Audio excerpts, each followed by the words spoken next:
And we're here. Hello! La, la, la. Hello. Oh, welcome. It is Thursday night, Generational Change. I'm Chen. I'm Peter, and the Donald just totally took his mugshot, and everyone's talking about it. Isn't that crazy? As a matter of fact, would you like to hear from the Donald himself? I never want to hear from Never Donald. want to hear from the Donald. I never want to hear from him. Well, I am a really, really unhappy person right now. They took my picture. It didn't come out good. I told them to take it from another angle. They weren't listening, so I had to look down, look up at the camera, and I think I may have come out okay. It's not terrible. I didn't even realize it was a mugshot, to be honest with you. I saw it being passed around on social media. No, listen, Actually pretty decent for a mugshot, I I'm gotta say. officially a political prisoner now. Totally a political prisoner. like a war. No, it's like a war Edward Snowden and Julian Assange. Even greater. I am Leonard so Peltier, far ahead. Listen, I am so far ahead in the polls. They are just going to make me more popular, more famous. Listen, end the election altogether already. Just put me back in the White House right now. I would be doing a much better job than sleepy, crazy-eyed Joe. Yeah, what would you be doing about Ukraine? What I would be doing is totally ending that senseless, terrible war. We'd bring all the people together. We would give a little bit to Putin, a little bit to Zelensky, and let the people survive. And everyone's happy. Yeah. And that would be because of me. Good old me, because I take care of everything. Somehow the only problem is it's just so politically unpopular to suggest in any way, shape, or form that Ukraine sacrifice or give anything up. That's what I'm finding. I'm finding like it is somehow you are not even allowed to suggest that. If you do, you're a Putin puppet. Get in line. Where's your Ukrainian flag? You know, maybe this is the real reason why I was arrested in the first place. They just came up with all of these terrible excuses. But the truth is, I'm anti-war. War is terrible. It's hell. I should know. I avoided going to Vietnam. Shh, don't let anybody know. That was actually a smart move. It was a terrific move. I've been making terrific moves my entire life. You know that? I don't know. So in the meantime, now you're finding out exactly why we go to war for no point whatsoever. They need a complete corporate puppet, super PAC puppet, as my friend Vivek Ramaswamy did a really good job. I would consider voting for you if you would like appoint Dolly Parton to be like, I don't know, like the head of national security or secretary of state. I happen to love Dolly. She loves me. Because I really think that if we had somebody like Dolly dealing with people like Zelensky and Putin, that the whole world would be different. And if that's what it would take. I'm just saying, because you know what pretty women. I'll totally put Dolly there. Listen, she's a lovely lady. She's aged gracefully. She's from Tennessee, great state. They vote for me every time. Great people. I'm just saying that nobody would be able to say no to her. Nobody can say no to me. I'm going to make people an offer they simply can't refuse. And believe me when I tell you, we are totally making America great again in 24. Because right now, as I said, I am a political prisoner. They arrested me. Yes. They took my mugshot. They make me look like a common criminal. Did they set bail? Like what happened? Yes, they set bail at a ridiculous $200,000. I have that on my charge card. That's totally not the point. The point is, it is a political hit job of the highest order.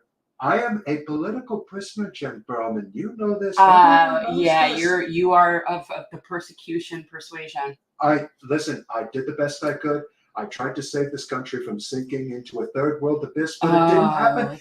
When I said the shithole country, I wasn't talking about us, but now I'm afraid that really applies to America. What's the crowd saying? Honestly, if you did any of the populist things that you talk about, it would actually be pretty good. Like the rich people tax cuts, that's not helping. That was a really great tax cut, and I'll explain to you why. It was a great tax cut because everyone saved their money, and I totally saved my own. And then, of course, the little people got a decent amount for themselves. Yeah, see, therein is why I can't vote for you. No, you totally can vote for me because it's better to again appoint Dolly to something where she's dealing with international affairs. I would actually vote for anyone who would appoint Dolly Parton to appoint Dolly Parton to become the next Secretary of State.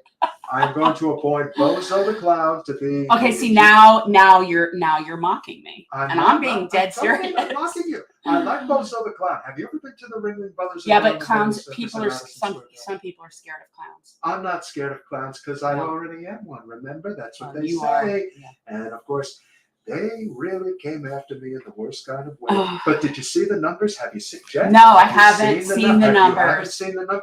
My interview, my really great, incredible interview with Tucker Carlson, already 200 million views. And how many Really people? great. Was that opposite the debate? Yes, it was totally opposite. So how many people watched the debate?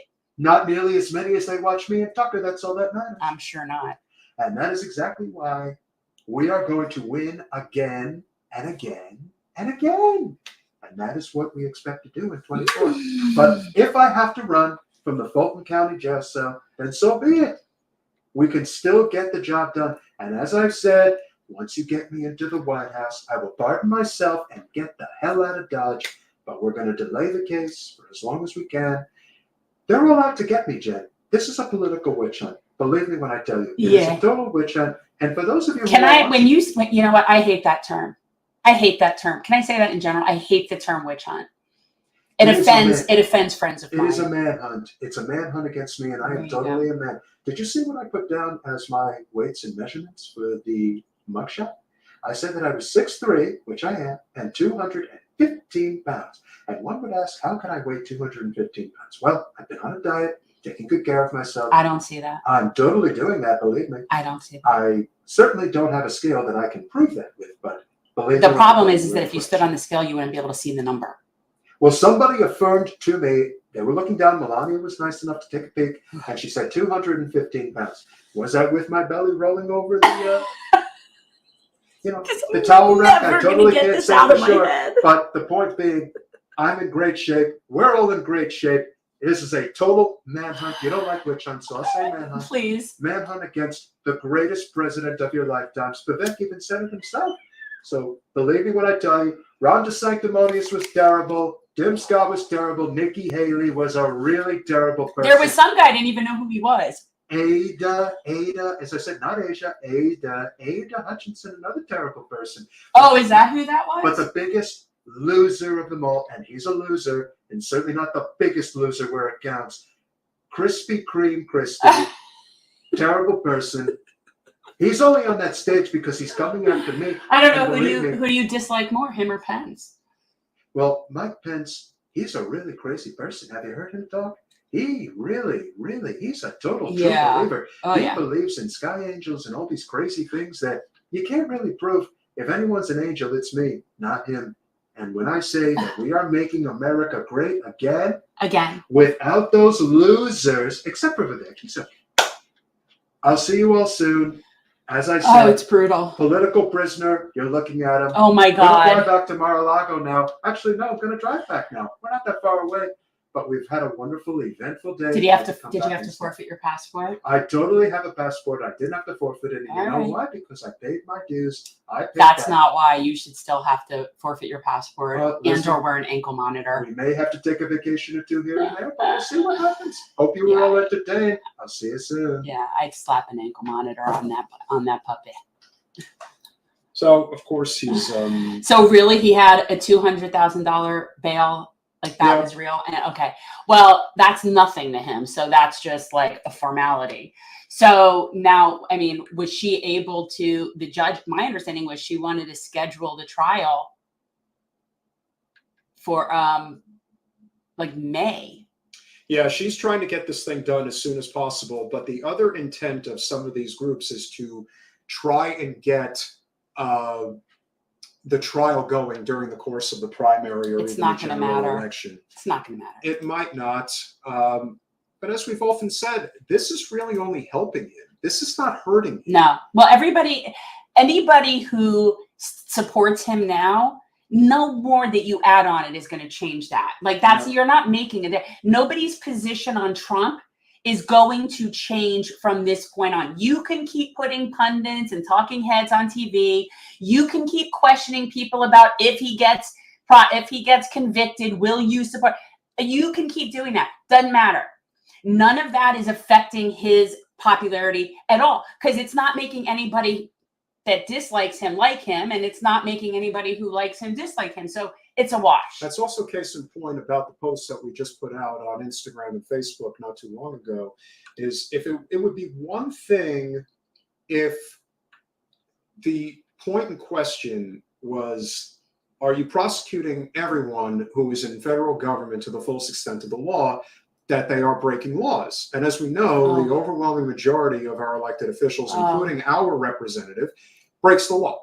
And so they're not being held accountable. And as a result, why are people going to be so adamant about putting Trump away when the actual system itself, of which Trump is a symptom of, isn't properly being dealt with?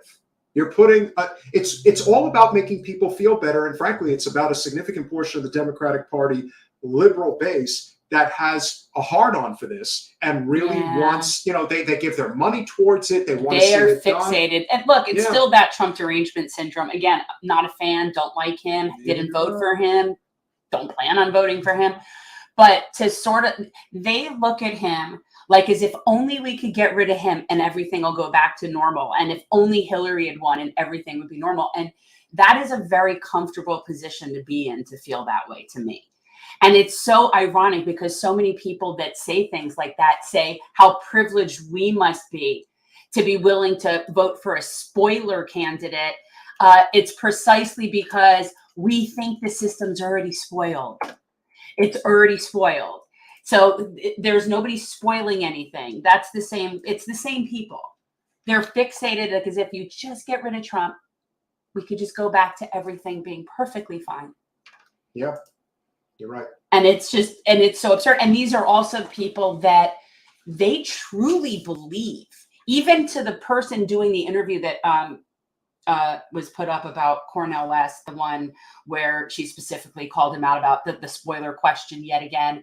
And it's like these people, first of all, truly believe that Joe Biden is the lesser of two evils. They believe that in their heart of heart, that, oh, of course, they're so presumptive with that position. That should really show you the level of their sort of like sanctimony and entitlement, that they truly believe, like, of course he's the lesser of two evils.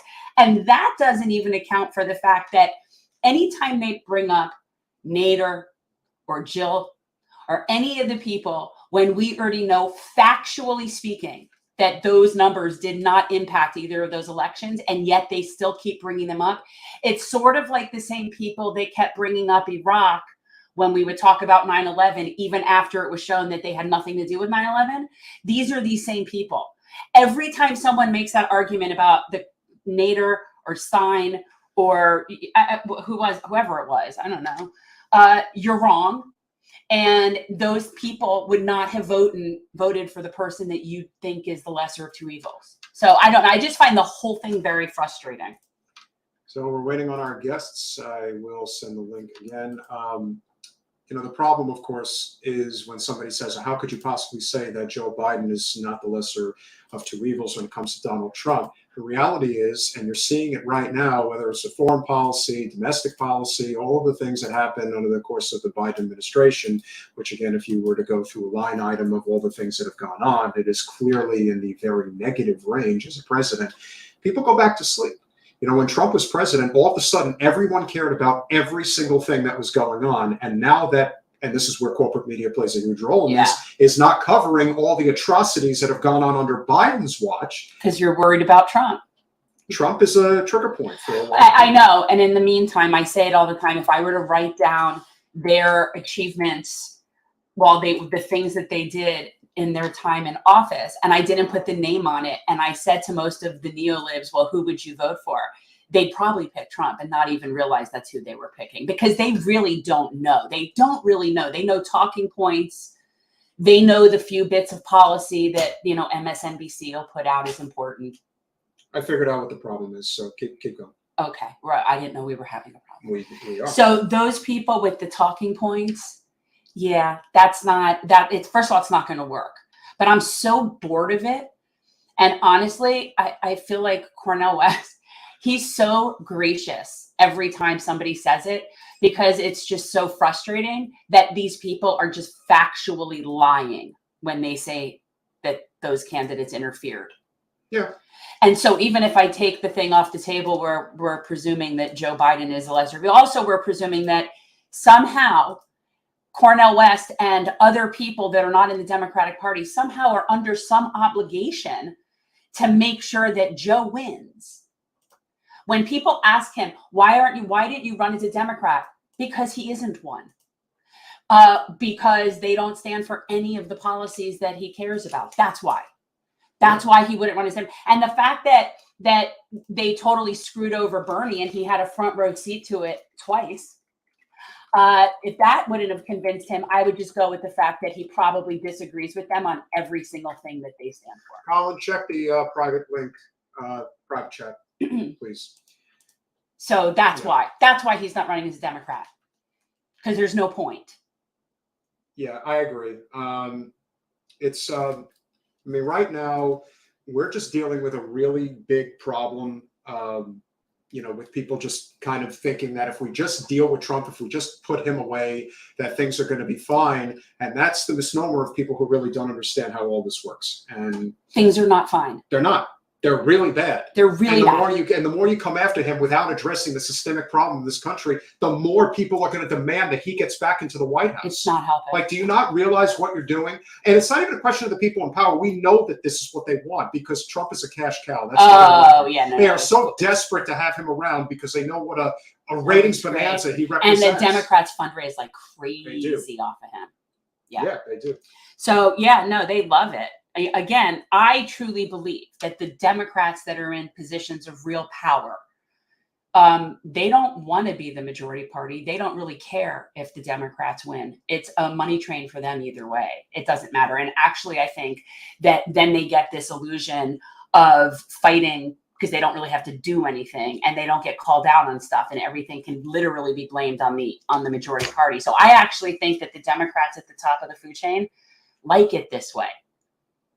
They'd rather, it doesn't matter to them. I don't think somebody like Nancy Pelosi couldn't care less whether it's Trump or Biden. It doesn't affect her portfolio. Like, I don't see how it really matters to any of them. They probably like it because she probably has investments in things like media companies and stuff where they probably do really well when Trump's in the White House. She cares about her insider trading. So I would think she'd prefer him. I would think he'd be way better for a lot of her investments. Yeah, the problem, well, I think that's kind of that's a silly way of looking at it. The truth is we're just in a really bad place in this country right now, and a lot of people are hurting. And, the thing you took away, at least that I took away from the debate last night, is that there is a major disconnect between what the people's needs are and what the perceived important, components are of the societal structure. Are there things that were talked about in the debate last night that I think had relevance? Yes. But there were also a significant amount of airtime that was wasted talking about stuff that has absolutely no, short or long-term benefit to the people. That's the problem. We're wasting so much time focusing on things that are a real problem. I would say of all the things that were said last night that we'll get into that were obviously of the greatest, concern is, Vivek saying that he said climate change is a hoax, but then he shifted and said the climate change agenda is a hoax. It's like, look, dude, have you not seen what's going on? Like, are you not paying attention? That's one of those just sort of like trigger things to get people like the base all excited about, he's calling out those green liberals. But the thing is, the point is, what policy is he talking about? What is he speaking about? Did he clarify that, or he just made some general statement about the climate crisis policy agenda is a hoax? And we'll get into that. Okay. But, obviously our guests are here, and forgive us, wonderful guests. We actually started our stream a little early. We had shifted our time going to 8 p.m., but we are really a 9 p.m. show. Long story short, this is officially where we are. And so I made the mistake. At least until I can get the other thing up and running. Well, okay. Well, it's my fault. See, I can admit fault. See, it's not a fault then. Well, our first lovely guest, two people coming on our podcast. Like we're off somewhere. We are? No, you need to move over, and I need to move over. All right. Good? I guess. I don't like that though. Okay. Are you happy now? It's fine. Our first guest, he is a regular GOP commentator. I believe he was also at the debate last night. So we're going to find out about this, and has been a frequent collaborator with Jen on The Hills Rising. And for the we've been on at the same time. Yes. Okay. That would consider collaboration. I don't know. By definition. We'll see. See what you can agree on. Melik Abdul, welcome to Generational Change. Thanks so much for having me. Thanks for the laughter in the evening. I appreciate it. Absolutely. Thanks for coming on. I'm glad that you watched it, because I don't watch debates. I don't watch either side. I think debates are stupid. They don't really stand for anything. It's sort of like theater to me. So it wasn't the GOP specific. I just want to be very clear. I don't watch the Democrat debates either. So I'm just saying, I'm equally disinterested. I'm a news guy, and so I've always watched it. Even before I actually got into media, I've always watched the debate because I've kind of been this political guy before I even got involved in politics. So, and I knew I would have to report on this. Obviously, I would have to cover it. So I did watch it, and it was, well, I'll let you guys answer. Yeah, no, I'm glad. That's why we're having this one, because I don't want to watch. And we also have a guest for the first time, and hopefully not the last time. She was a slate mate of Jen's on Brand New Congress. She ran in one of your absolute favorite states in the whole country, Oregon, which and yet I've never been, but I desire to go greatly. Maybe you'll get there one of these days. They have weed and death with dignity simultaneously. They have other things too, like some of the finest nature that you can find in this whole country. Yeah. Heidi Briones, welcome to Generational Change. Hey, thanks for having me. Awesome to see you. Been meaning to come on the show for a while, so thanks for having me.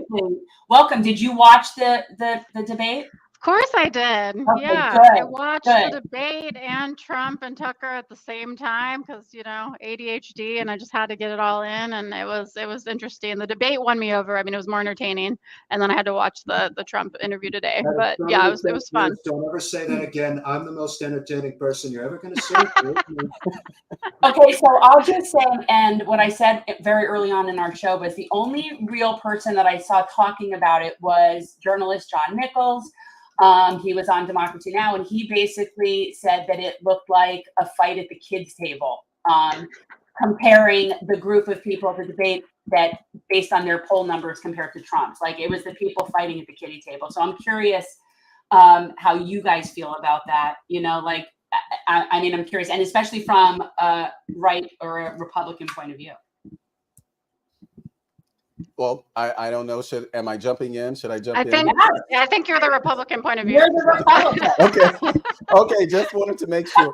Yeah. So I actually thought, and I said this going into the debate, I was actually happy that we were having a number of candidates. Whether you like this or, you know, this candidate or the other, the fact is that there were 8 candidates on stage and who were able to articulate their version of conservatism or what it is to be a Republican, whatever their issues are. And so I thought that was a great thing for the American people, which is a bit of a contrast to what's happening on the Democratic side. But as far as the debate itself, I definitely said that, and I said going in that the idea that somehow the notion that people were going to, cut Vivek off at his knees, I didn't think that was going to happen, because I thought that for the most part, there was a pretty decent debate. There is no such thing as a great debate. The only thing, and I think people need to realize with these debates, they're never about policy. It's about the performance. So who has the better performance? Most people don't realize that forget that back in 2008, no one remembers any moment that Barack Obama had. Barack Obama was not even the most policy-wonk person on the stage, but he didn't give that best performance. So I think that last night, the candidates did what they needed to do. The person who I think was actually hurt, who actually underperformed, at least as far as expectations are concerned, is Ron DeSantis. I don't think that Ron DeSantis came out of this as a winner. That's aligned with the tenor or the fever for Ron DeSantis, at least the assumed fever for Ron DeSantis in the country. I don't think that he was able to supersede over any of the other candidates on that stage. Heidi, how did you see it?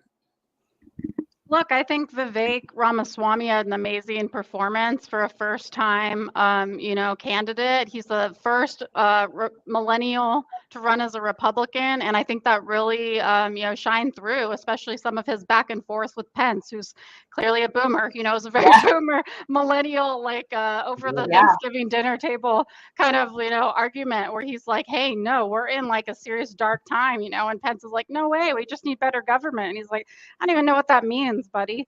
I think that we need to get rid of the administrative state. So that back and forth I thought was very, very interesting. Generationally, I think that Vivek represents a new generation of, populist Republican candidates coming up. So I think he outshined everybody, especially as a newcomer. And I do think as well that DeSantis, my wife said he came off like a bowl of oatmeal with no toppings.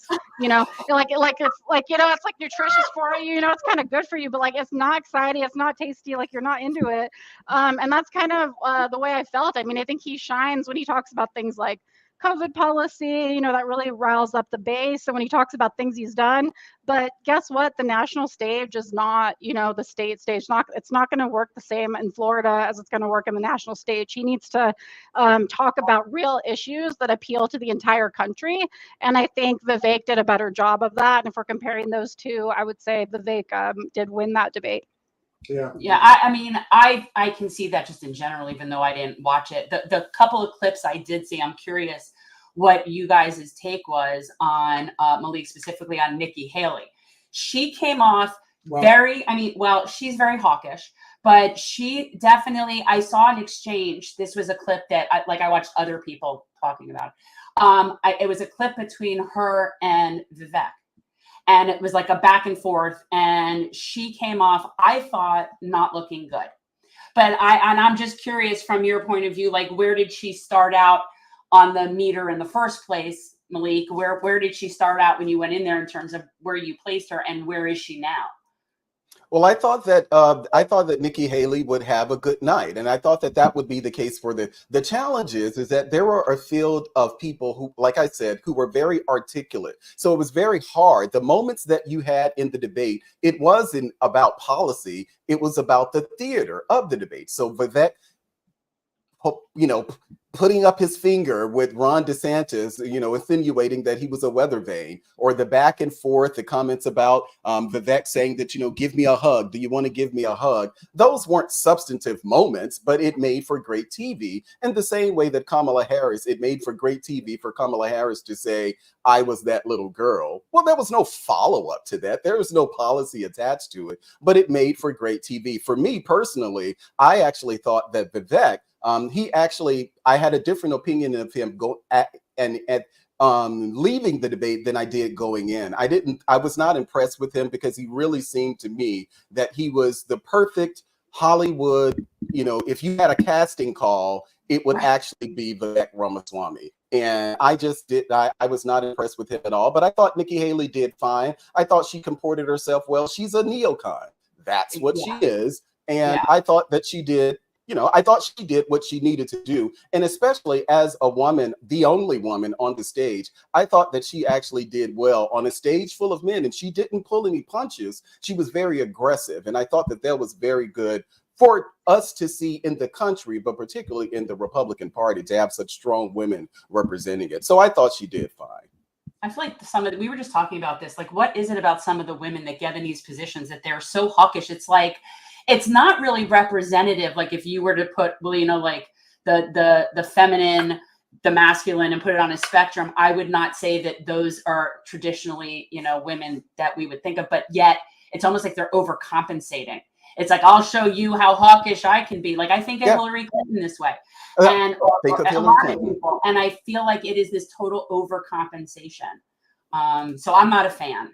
I'm not a fan of that. No, no, go ahead. Sorry. I was saying, sure, Heidi, I'm sure you're not with the war hawks on this. No, absolutely not. I think that when you talk about war and issues like Ukraine, I really don't hear much difference between the Democratic debate stage and the Republican debate stage. It could have been either one. You could switch them out, and they're almost all the same. You only get like one person who's willing to say no, like, we need to pull out, and that's not right. And that was Vivek. Last night, Ron DeSantis a bit. Was pulled out a little bit, but the rest of them were just hardline neocons. And I think that where Nikki Haley actually, shined the most was on the abortion issue, where she actually was like, hey, you know what, bring it back to the states. This is not an issue that's going to, win any hearts and minds. This is actually dividing us a lot more. So I think that she actually offered, a kind of fresh perspective there that wasn't just the hard line, typical Republican, pro-life or nothing, get out, agenda. So I think that she actually did well when handling and fielding that question as the only female on stage. But otherwise, I was underwhelmed with her overall performance, and she just seemed like a typical neocon. Yeah. Yeah, I can agree with that. Colin, if you want to queue up the clips for the debate from last night, we're going to touch upon what were probably the most key points from beginning to end. They made some key points. Yeah, well, no, just key clips. I know you hate this stuff with I passion, really so, hate it with the you know, fiery passion of 1,000 suns. yeah. That's pretty Because none of them mean any of it. Doesn't because it's silly. That's why. Because it's silly. Yeah, well, again, everyone was saying that this was more or less just a photo op to see who's going to be Trump's vice president. Like, I'd love to watch actual debate. You know, like there used to actually be debates, and they would be based on substance, and it would actually be a back and forth, and it would be that I would watch. See, then I like that. But no, we don't get that. This isn't that. I don't want to watch this. This is like WWE. Yeah. Colin, can you cue it up, please? It's is in decline. This decline is not inevitable. It's a choice. We need to send Joe Biden back to his basement and reverse American decline. And it starts with understanding we must reverse Bidenomics so that middle-class families have a chance to succeed again. We cannot succeed as a country if you are working hard and you can't afford groceries, a car, or a new home while Hunter Biden can make hundreds of thousands of dollars on lousy paintings. That is wrong. We also cannot succeed when the Congress spends trillions and trillions of dollars. Those rich men north of Richmond have put us in this situation. And finally, we need to lower your gas prices. We're going to open up all energy production. We will be energy dominant again in this country. I showed it could be done in the state of Florida. I pledge to you as your president, we will get the job done, and I will not let you down. Governor Christie, you were kind of late to the game there, but you raised your hand. No, Oh my God. so It's just, first of all, I also hate the whole waste of time, money, and resources on literally the staging, like all of it. I just find it so absurd. If we would go back to like the League of Women Voters or like somebody like Mike Wallace sitting in a round table, like I'd be all with it. But this is so just propagandized. I'm wondering what you guys think. I mean, clearly, first of all, DeSantis's political instincts are so bad. They really are. From a multitude of different angles. Number one, the fact that he felt the need to bring up Hunter Biden. And listen, I am as clear as day about Hunter Biden as anybody.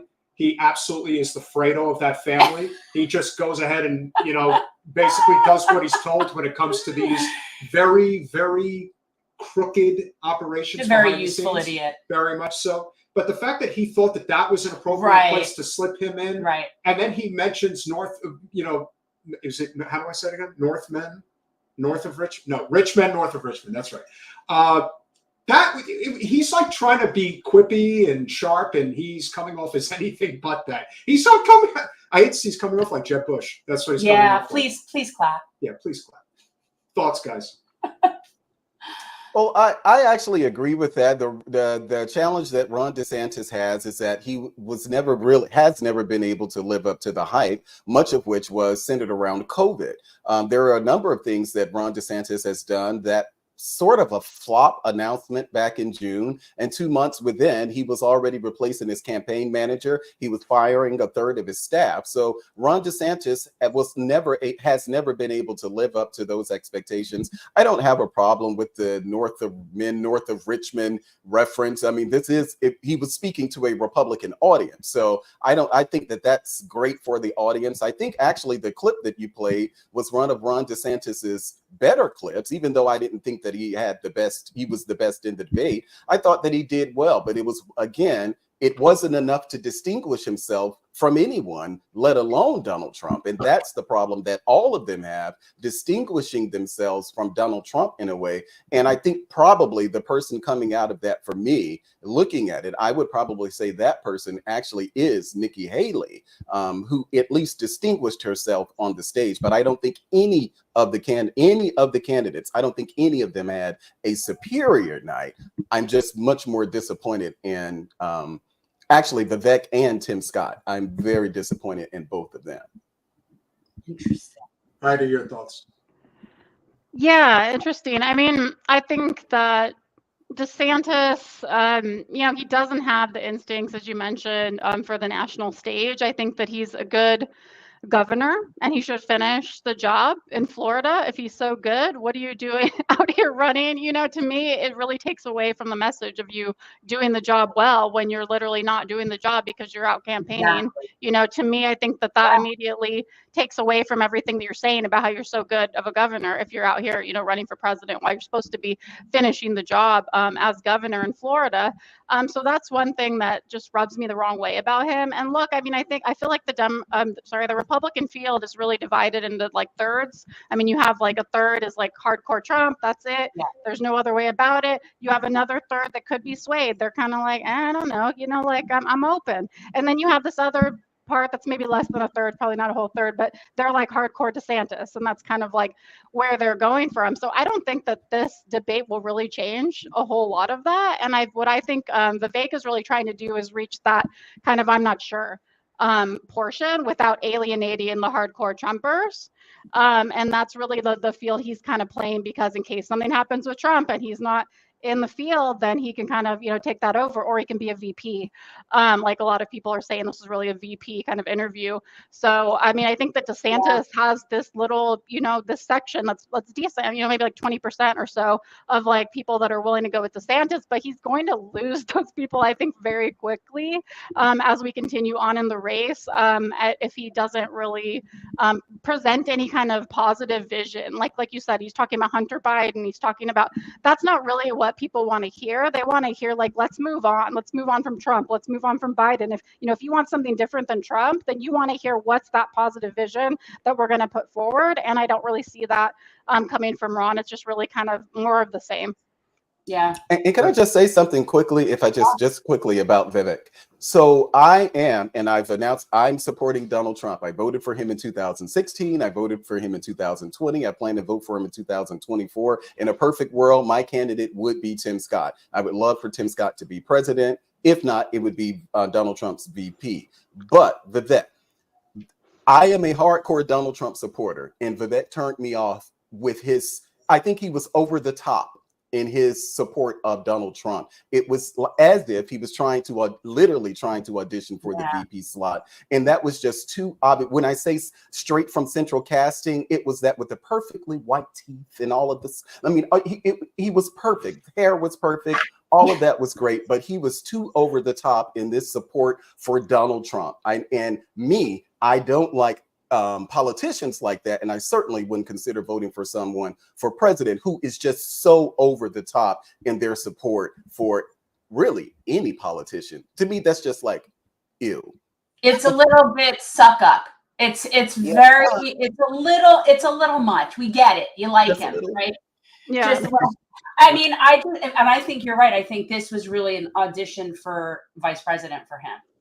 Which is interesting because I think he is too personable for Trump to want. I don't think Trump would pick a man younger and more personable than him. I think his ego won't allow it. I don't know, but it's interesting. But I know that a lot of the older ladies seem to like him, Vivek Ramaswamy. Yeah, maybe. I think there's something about him. Maybe he doesn't appeal exactly to, Trump voters, and maybe they would like something else, but I do think that he offers kind of a fresh perspective on the Republican Party as like what's next after Trump. Trump is getting very old, let's be real. How many more times can he possibly run? This is probably the last one in my view, and I think that Vivek is kind of making a name for himself and branding himself as somebody who's a fresh face in the Republican Party, whether that's a VP of Trump or otherwise. But I think he just doesn't want to fully alienate Trump supporters because he wants a future in the party, and he knows that that's a decent chunk. And so he, maybe it's coming off a little weird, but at least he's being strong and firm. Like when they said, "Will you, support President?" He's the first hand up. And I know you didn't. Whoa. Sorry. Yeah, no, it's true. No, that's a good clip. But I like that he's firm, at least in what he's saying, and I think that people do overall like respect that you stick firm to like how you are going to be. When Ron DeSantis looked around and to see who was raising their hand, people noticed that stuff. People noticed that. Yeah. Yeah, Pathetic. we should That's show that pathetic. clip if you have it, because it's very obvious when people are waiting to see what other people on the debate stage are going to Oh my do. God. And that's a Well, turnoff. Like, I don't care if I agree with you or disagree with you, but be firm and stick to your stances and tell us who you are and whether we like it or not.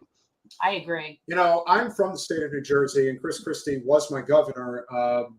And I saw the trajectory of somebody who was very popular in the beginning and became even less popular than George W. Bush in his second term by the time he was on his way out. And the idea that he's running for president again, it's just clear that you get these political hitmen, only in this case, it's out in the open. You know, he's getting paid a lot of money or is getting backed by a lot of corporate money to do this and basically just be a hitman against Trump. And that was a huge part. Well, I wouldn't say it's a huge part of the discussion last night, but it was pretty clear that that was what was going on. And let me cue this up. No. Yeah, well, What's Chris look, look, here's the bottom line. Someone's got to stop normalizing this conduct. Okay? Now whether or not you believe that the criminal charges are right or wrong, the conduct is beneath the office of President of the United States.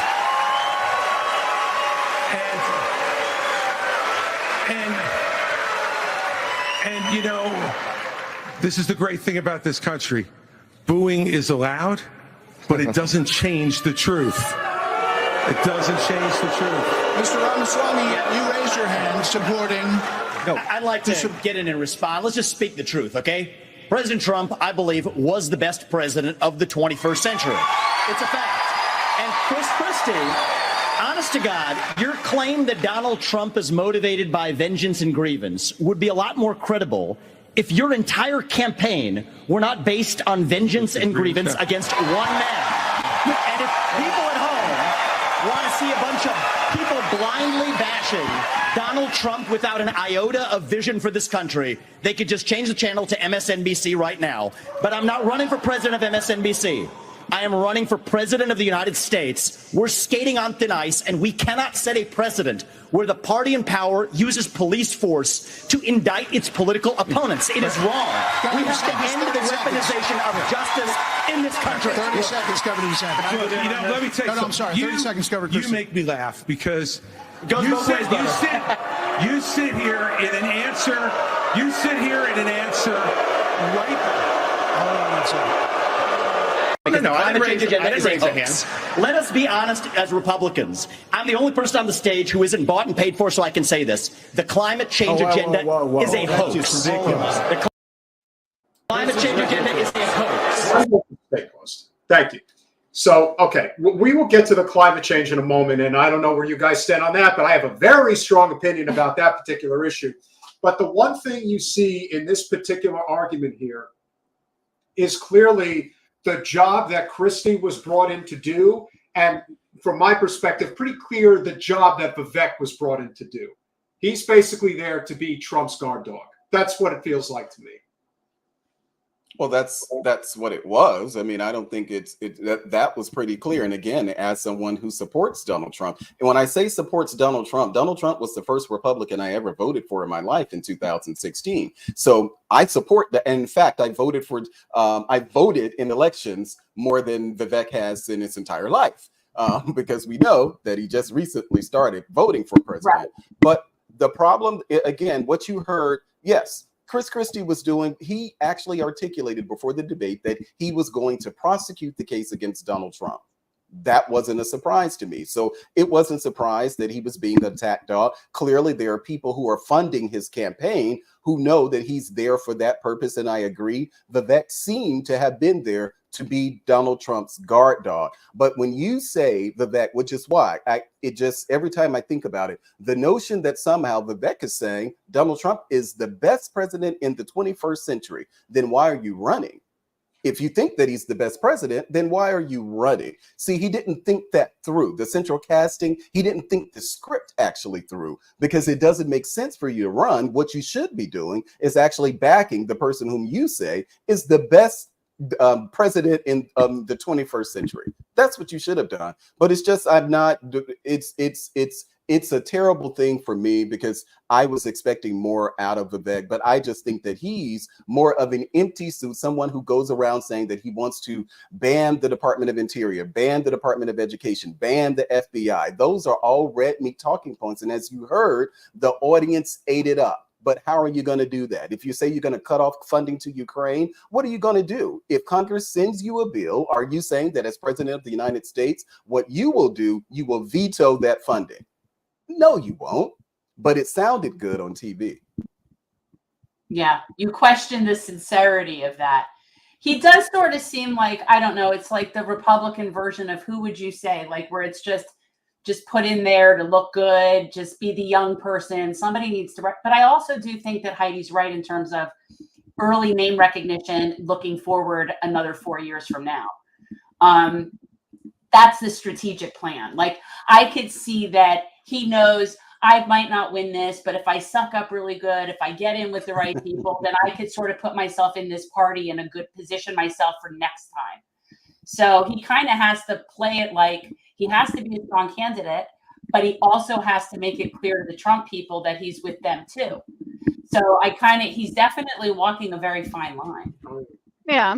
But I mean, it's a more strategic line than what Chris Christie is doing. Because what are you doing, buddy? Like, I mean, like honestly, like the people that are fully anti-Trump. I mean, well, you're just going to alienate most of your own party then. I mean, let's be real. So in a way, like whatever you think of Vivek, I mean, he is actually, bringing in the people that are unsure about Trump and the hardcore, Trumpers, and maybe there's a group that will never ever like him, and that's fine. But I think that he's bringing in more people to support him than somebody like a Chris Christie or somebody that's going to come out with just this vengeance, like he said, just this vengeful type of campaign that has no vision for America. And so at least like Vivek is trying to present some sort of vision, and at least he's trying to bring the base kind of together and be like, hey, no, I'm cool with Trump. He's the best president ever. And whatever you think about it, I mean, it's politics. It's cheesy. It gets ugly and it gets weird, but I think he has a better long-term strategy for having a name in the Republican Party. So I think it's wiser than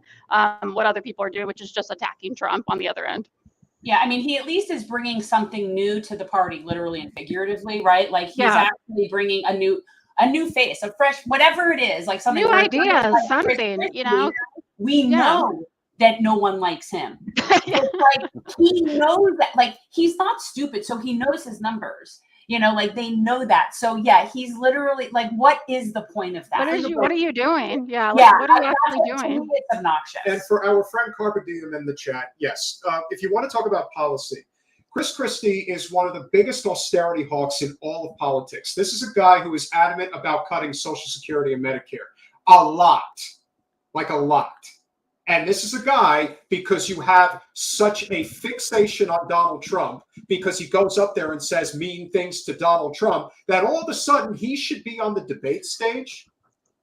Listen, I am absolutely no supporter whatsoever of Larry Elder. But you know what? Larry Elder has more support than Chris Christie does. And he wasn't on the stage last night. And that was a spot that a lot of people made a fairly good point about, saying, hey, listen, there might have been other people too, absolutely, that had and better saying numbers. that he doesn't belong there, but you got to get Christie on the stage because he's in with the corporate media industrial complex. And so being on, I guess, ABC News. Oh my God, exactly right. Like he's the media candidate. 100%. But if you got down to the policy positions that a Chris Christie is, he is significantly worse than Donald Trump. Donald Trump is one of the few people who actually says, we totally have to protect Social Security and Medicare. So at least we've got that going for us, as bad as it may be. At least you got that one going. But see, people cannot get past their Trump derangement syndrome. That's syndrome. That's what I'm talking about. I always say, if I put what they did in office on paper without their names on it, I cannot tell you the amount of liberal suburban housewives that I know that would probably pick Trump over Joe and not even realize that's who they were picking. I do. Yeah. They wouldn't know. Yeah. Like if you're talking about who did more drilling, who just totally screwed over the railroad workers. Like there is a lot of things that I don't think people are tallying up because they just don't like Trump. And I'm gonna circle back to this question with this point with Carpe Diem, but we want to get back because this is where the rubber meets the road. Now, don't get me wrong. I think both parties are completely co-opted by the three major industries in this country: big agriculture, big pharma, and of course, big oil. And in this You're case, leaving something out. if you're, what am I leaving out? You're leaving out the Israel lobby, which actually spends more money than the military-industrial complex. Go figure. Fair enough, that's a big one. But my Just point saying. that's nothing to do with what we're talking about. No, but you said big We three. can get to that. They're just as bought and paid for with the rest of them. My point is that the climate is in a crisis right now. Now, how much you believe that is man-made or not, that's up for debate. What I do know is that our water is not clean to drink. Our air is generally not healthy to breathe in. And then, of course, you talk about these massive heat waves. I was just in Austin, Texas. It was 105 degrees every single day. In fact, it would only get cool literally when the sun went down, and then it would only get to about 88, 90 degrees. So we're dealing with a serious problem when it comes to drought, when it comes to famine. There are a lot of problems. And again, I'm not even talking about what happened in Hawaii, which may have had nothing to do with climate change. The Earth is literally on fire. The Earth is literally on fire. And literally so for Vivek to make the statement that he made last night while simultaneously claiming, I'm not the one on stage who's bought and paid for by corporate interests, and yet you give the biggest corporate talking point out of anybody on that freaking stage. So here we go. Declare independence for it. And the reality is, the anti-carbon agenda is the wet blanket on our economy. And to be honest with you, Nikki, you're my friend, but consensus is the opposite of leadership. When the Supreme Court returned this question to the American people, they didn't just send it to the states only. It's not a states only issue, it's a moral issue. And I promise you, as President of the United States, the American people will have a champion for life in the Oval Office. Can't we? Before we continue with this particular clip, I just wanted to point out one thing, because this was a key talking point last night when it came to the issue of abortion. But we cannot ignore the reality, even though this was a very shortened talking point from Vivek regarding the environment, because no one else was willing to talk about it. You know, when the moderators, when Brett Baer had asked them specifically, is climate change a serious issue that we have to deal with? And everyone who was in the audience sidestepped the question altogether, with the exception of Vivek, who said the climate agenda. First he said climate change, then he said the climate agenda, which you could make some argument, some points to, because if you were to look at what was in the meat and potatoes of the Green New Deal when it was initially written, it had very little to do with the overall climate plan in terms of how we're going to transition away from fossil fuels, particularly coal and natural gas. But for people to get this idea that, the GOP in any way, shape, or form is fighting on behalf of clean energy or just a clean environment, that's clearly not the case here. And I think of all the sticking points that is an issue for the GOP, this is a big one, especially when it comes to the youth vote. Your thoughts? Because my thoughts. I was asking the. Okay, sorry. I'm just saying, because honestly, his hair, and I normally don't bring up appearance. I really don't. But anybody who used to play with the Fisher Price little people, they had these like plastic hairs that would like clip up like their hair. That's what it looks like. It looks fake. It does look fake. Yeah. Yeah. Anyway, I straight on. Go, Marie, go. No, and in fact, that was I think that was someone who actually, there was a student, maybe with the Young America Foundation or something. Someone asked the question about climate change, and you're right, no one answered it, but as if they didn't answer any of the other questions either. They just answered it in their own way. But that what you just said, you're absolutely right about Vivek. But again, that was the audition. He had to say that was the red meat stuff. That is the easiest layup stuff to get. It's like CRT.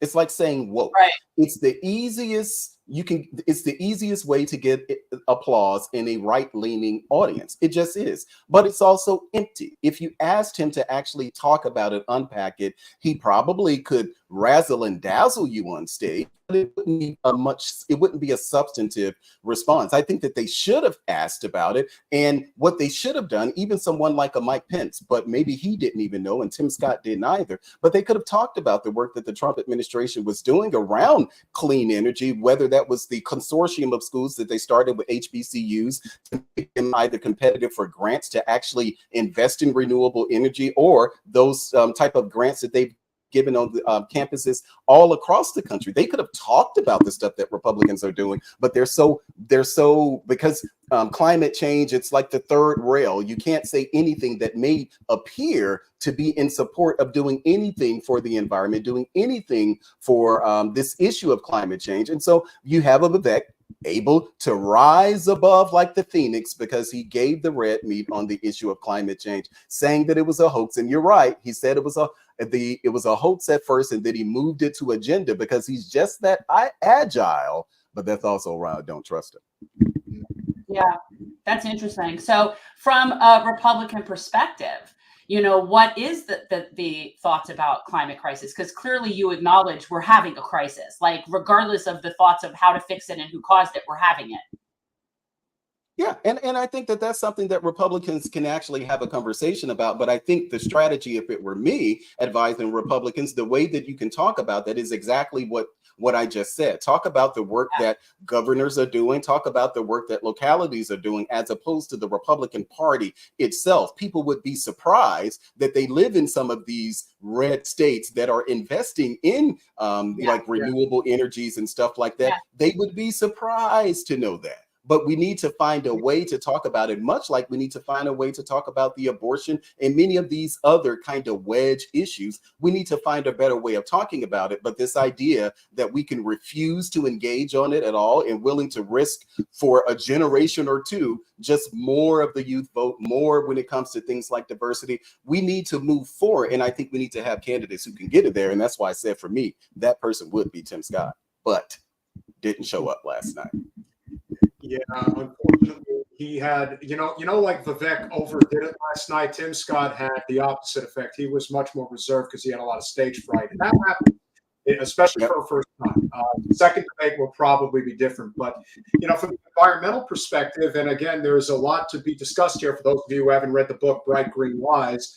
Definitely check that out. There's a lot of truth in there. But the one thing Vivek did say, and he was the only one on stage who actually said it, there is only one major energy source within the next 10 to 20 years that could firmly get us off of coal and natural gas, and that's nuclear. And the fact that he was the only one in that entire stage who was willing to say the words nuclear power as a means of dealing with this problem, instead of the nonsense that you're seeing, let's say, in California with Gavin Newsom, and thinking we're just going to go completely to a clean energy grid, and we're going to have everybody working off of electric cars in California. I mean, even I know we're not there yet. And this, like, we're only going to have the extremes within this climate discussion is crazy. But Vivek from one end goes, we have to drill and we need this, but we also need nuclear. And I'm thinking, dude, can't you just settle on one simple solution that could actually mitigate the problems? As members of the chat have pointed out, we're already like the second biggest oil producer in the world as it stands right now. How do your thoughts on that? Yeah, absolutely. I agree that he should have stuck to nuclear or really thorium if he wanted to really come across like intelligent and like he knew what he was talking about. But yeah, when you say things like the climate agenda is a hoax, whether you believe that or not, people are going to run with that and say that you said climate change is a hoax and it's just a bad look. And then you have to keep, backtracking and explaining it. So it's much better to be very clear and pointed, which I think he's good on other issues, but he's really kind of screwed it up here. And maybe he just wanted that soundbite. I don't really know, but it did not come off well at all. And he would have been much better just sticking to one talking point, just saying nuclear is the way forward would have come off, I think, 1,000,000 times better than, the other talking points. Because, I mean, when you're talking to neocons and everybody else who's out there, trying to find different ways to get oil from other countries so we don't have to, dig into our reserves yet so that we still have that. All of these things are related. So for you to be like, I'm anti-war, I'm anti these conflicts, but then also I'm, want to drill all of our oil here. It's like these things don't really match up. And if you're slightly more aware and intelligent, you're going to realize that, and that will turn people off. So I agree. You should have stuck to one simple talking point on the environment, and nuclear would have been the best way to go about it, and to actually lay out a specific plan on how much energy can actually be produced and how safe it is now to use things like thorium, and how quickly we could, do this if we were willing to. But he instead went with the route of drill, baby, drill, and that's just going to, turn a lot of people off. I would also suggest that it turns off the young people exponentially. So the fact that he is young and he brings this sort of youth factor to the GOP, that's nice and all. But as somebody who has been out canvassing for the better part of the last 4 years, I can tell you the number one concern with the young people is the climate. They care. That is their issue. So to make a statement like it's just, it's some sort of hoax really is probably not the smart way to win young people over that, might not love the Democrats right now. And speaking of wedge issues, and speaking of a very important issue for young people and especially for women, obviously the topic of abortion did come up last night. A little surprise in terms of what the overall responses were. And of course, the most sensible response, what a surprise, came from a woman on a stage full of men. But obviously the big discussion, of course, was between former Vice President Mike Pence and former South Carolina Governor Nikki Haley. They obviously went at it repeatedly, as you guys will see here right now. We have a minimum standard in every state in the nation that says when a baby is capable of feeling pain, an abortion cannot be allowed. A 15-week ban is an idea whose time has come. It's supported by 70% of the American people, but it's going to take unapologetic leadership that stands on principle and expresses compassion for women in crisis pregnancies. I'll do that as President of the United States. He called my name, so I want to respond to that. 30 seconds. So first of all, I will say it is in the hands of the people, and that's where it should be. But when you're talking about a federal ban, be honest with the American people. We haven't had 45 pro-life senators in over 100 years. So no Republican president can ban abortions any more than a Democrat president could ban all those state laws. Don't make women feel like they have to decide on this issue when you know we don't have 60 Senate votes in the House. 70% of the American people support legislation to ban abortion after a baby is capable of experiencing pain. It's just going to take leadership. Hold on. 70% of the Senate does not. You have to be honest with the American people. We have to have a 15-week limit. Hold on. In the last century. Listen. Wait. I actually really like that she was calling him out on. I love when they talk about things that are not within their control. I love when they talk about issues when it isn't something they could just do as president. Now, if it's something that you can just do, then I love it. You get in there and say, I'm going to pardon Julian Assange, I'm with you, But when they talk about these bigger issues, as if they're just going to go do that. And I love that she called him out on that. That's not even in their authority to do so. Absolutely. And that's why I said I thought that Nikki Haley actually had a pretty decent night.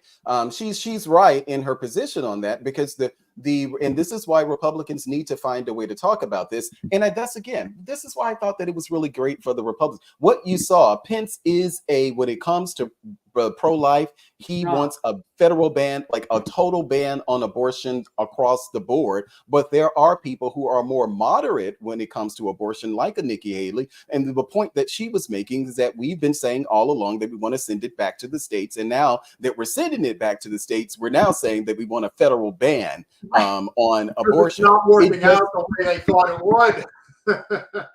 Yeah, and it's just not working out. So I thought that was a very good moment. And you saw the speaking for different voices in the Republican Party. So that's on the conservative movement. So that's why I thought that it was a good moment. But we're still going to have to find a way to talk about that. And I wish Tim Scott had actually just interjected himself. He was trying to be very nice and he was trying to be the adult in the room. But the problem is that when you're on the stage with 8 people and all of you all are like gunning for these viral moments, you have to get in the game. And unfortunately, he ended up taking himself out of the game because he was too reserved. He was too measured. And it just didn't work for that stage. I've heard him talk about abortion, this whole cradle to the grave point that Republicans have made. Talk about investments in early childhood education, talk about those child tax credit, talk about investment in families. Republicans need to start talking about what happens once the baby gets here. And I've heard Tim Scott talk about this, but it was totally missing from last night. And I think that's where the Republicans need to go when talking about abortion. But Pence, there will be no federal ban. And Pence, he can say this forever. He's going to probably say it until the day he dies, but that's fine. I'm fine with those people in the Republican Party, but I'm more moderate on the issue. And I think that states are the ones that should decide. And it seems as if they're actually deciding this now, and it hasn't been looking so great for Republicans. That's the point. That's why they don't like it. So I actually think that, and if I were advising a Republican candidate on this, and as someone who is vehemently pro-choice, I would honestly say you just need to stick with it.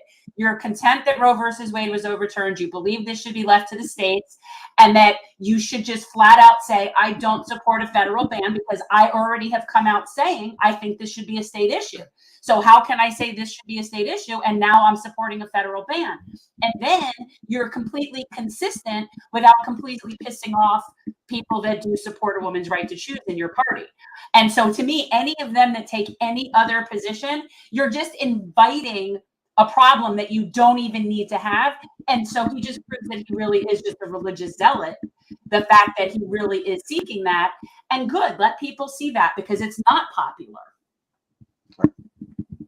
Yeah, absolutely. I mean, this was definitely Nikki Haley's strongest moment, which I mean, it should be like, honestly, like, I mean, you know, she definitely was the strongest on this issue. And I believe it was her strongest moment overall because she really did, like you say, break down the fourth wall and call out, you know, all of this BS on what people are actually going to do and what they can do, what's actually possible to do as president versus what you would like to do in a perfect world, which doesn't exist.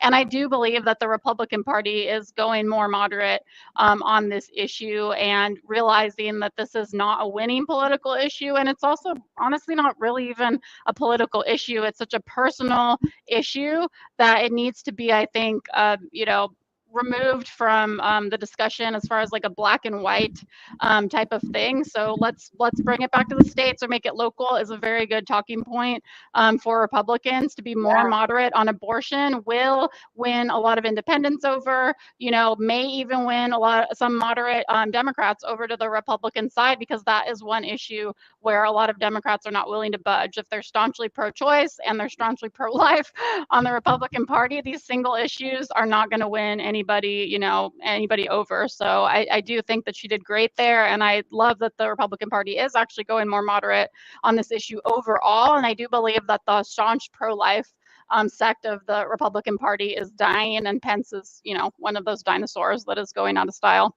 Yeah, no, he's definitely a dinosaur. I think that's for sure. I think that is not that. In fact, we saw it here in Florida as soon as DeSantis pushed through the 6-week abortion ban. A whole bunch of people like jumped ship and got behind Trump, like Republicans here in Florida. It's not a popular position to take. And, you know, Mike Pence can sit there and say that 70% of the people support that. No, they don't.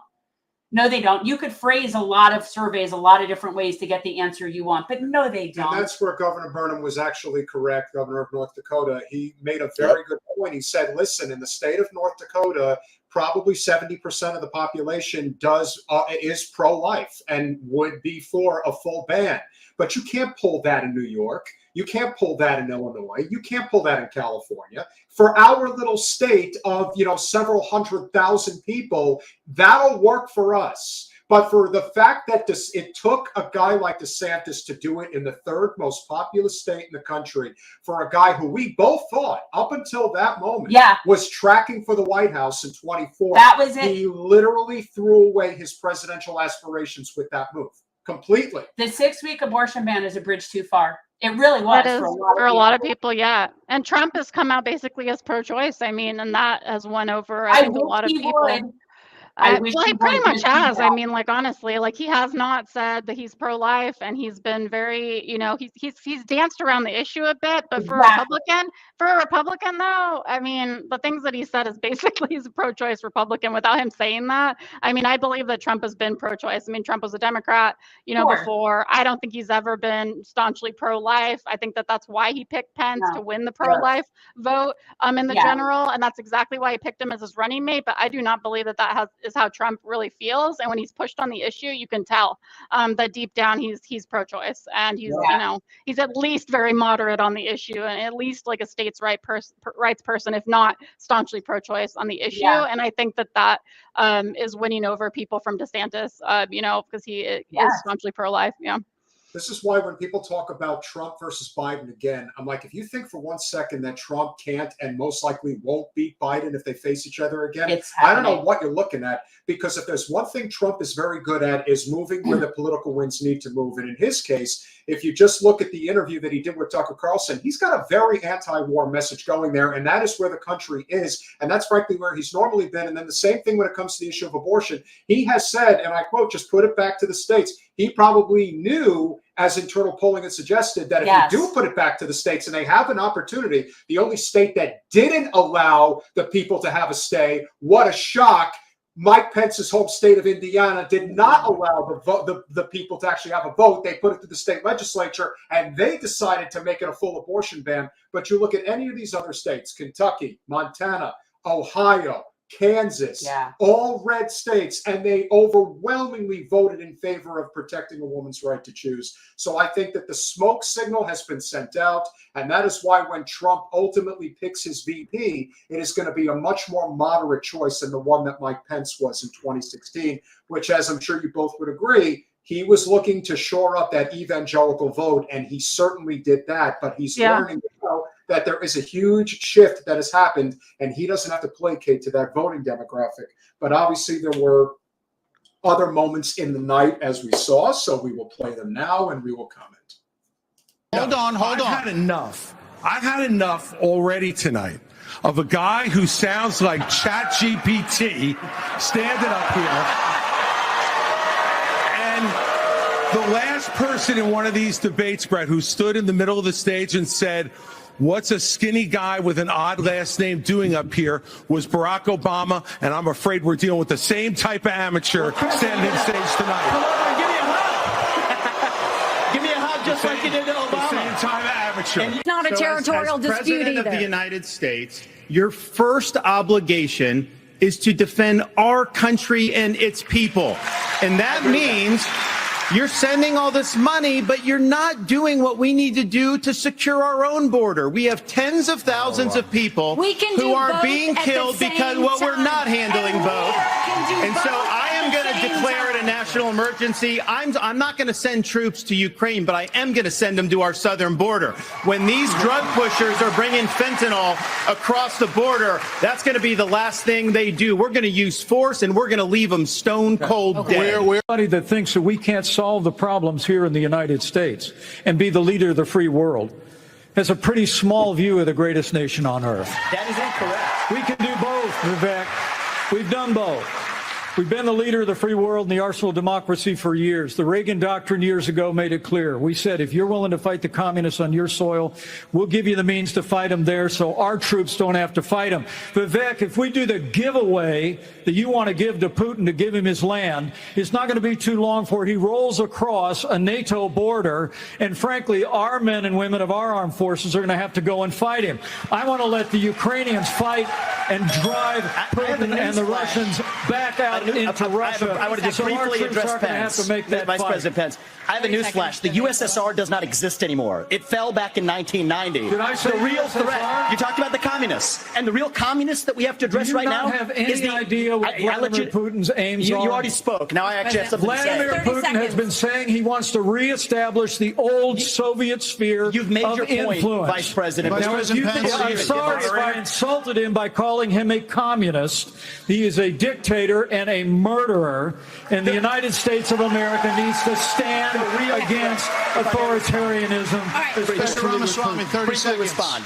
The real threat we face today is communist China, and we are driving Russia further into China's arms. The Russia-China military alliance is the single greatest threat we face. Nobody in either political party is talking about it, and I am the only non-neocon on this stage who will keep us out of war. Mr. Vice President, we can't hear. Mr. Vice President, is to give Russia everything they've got.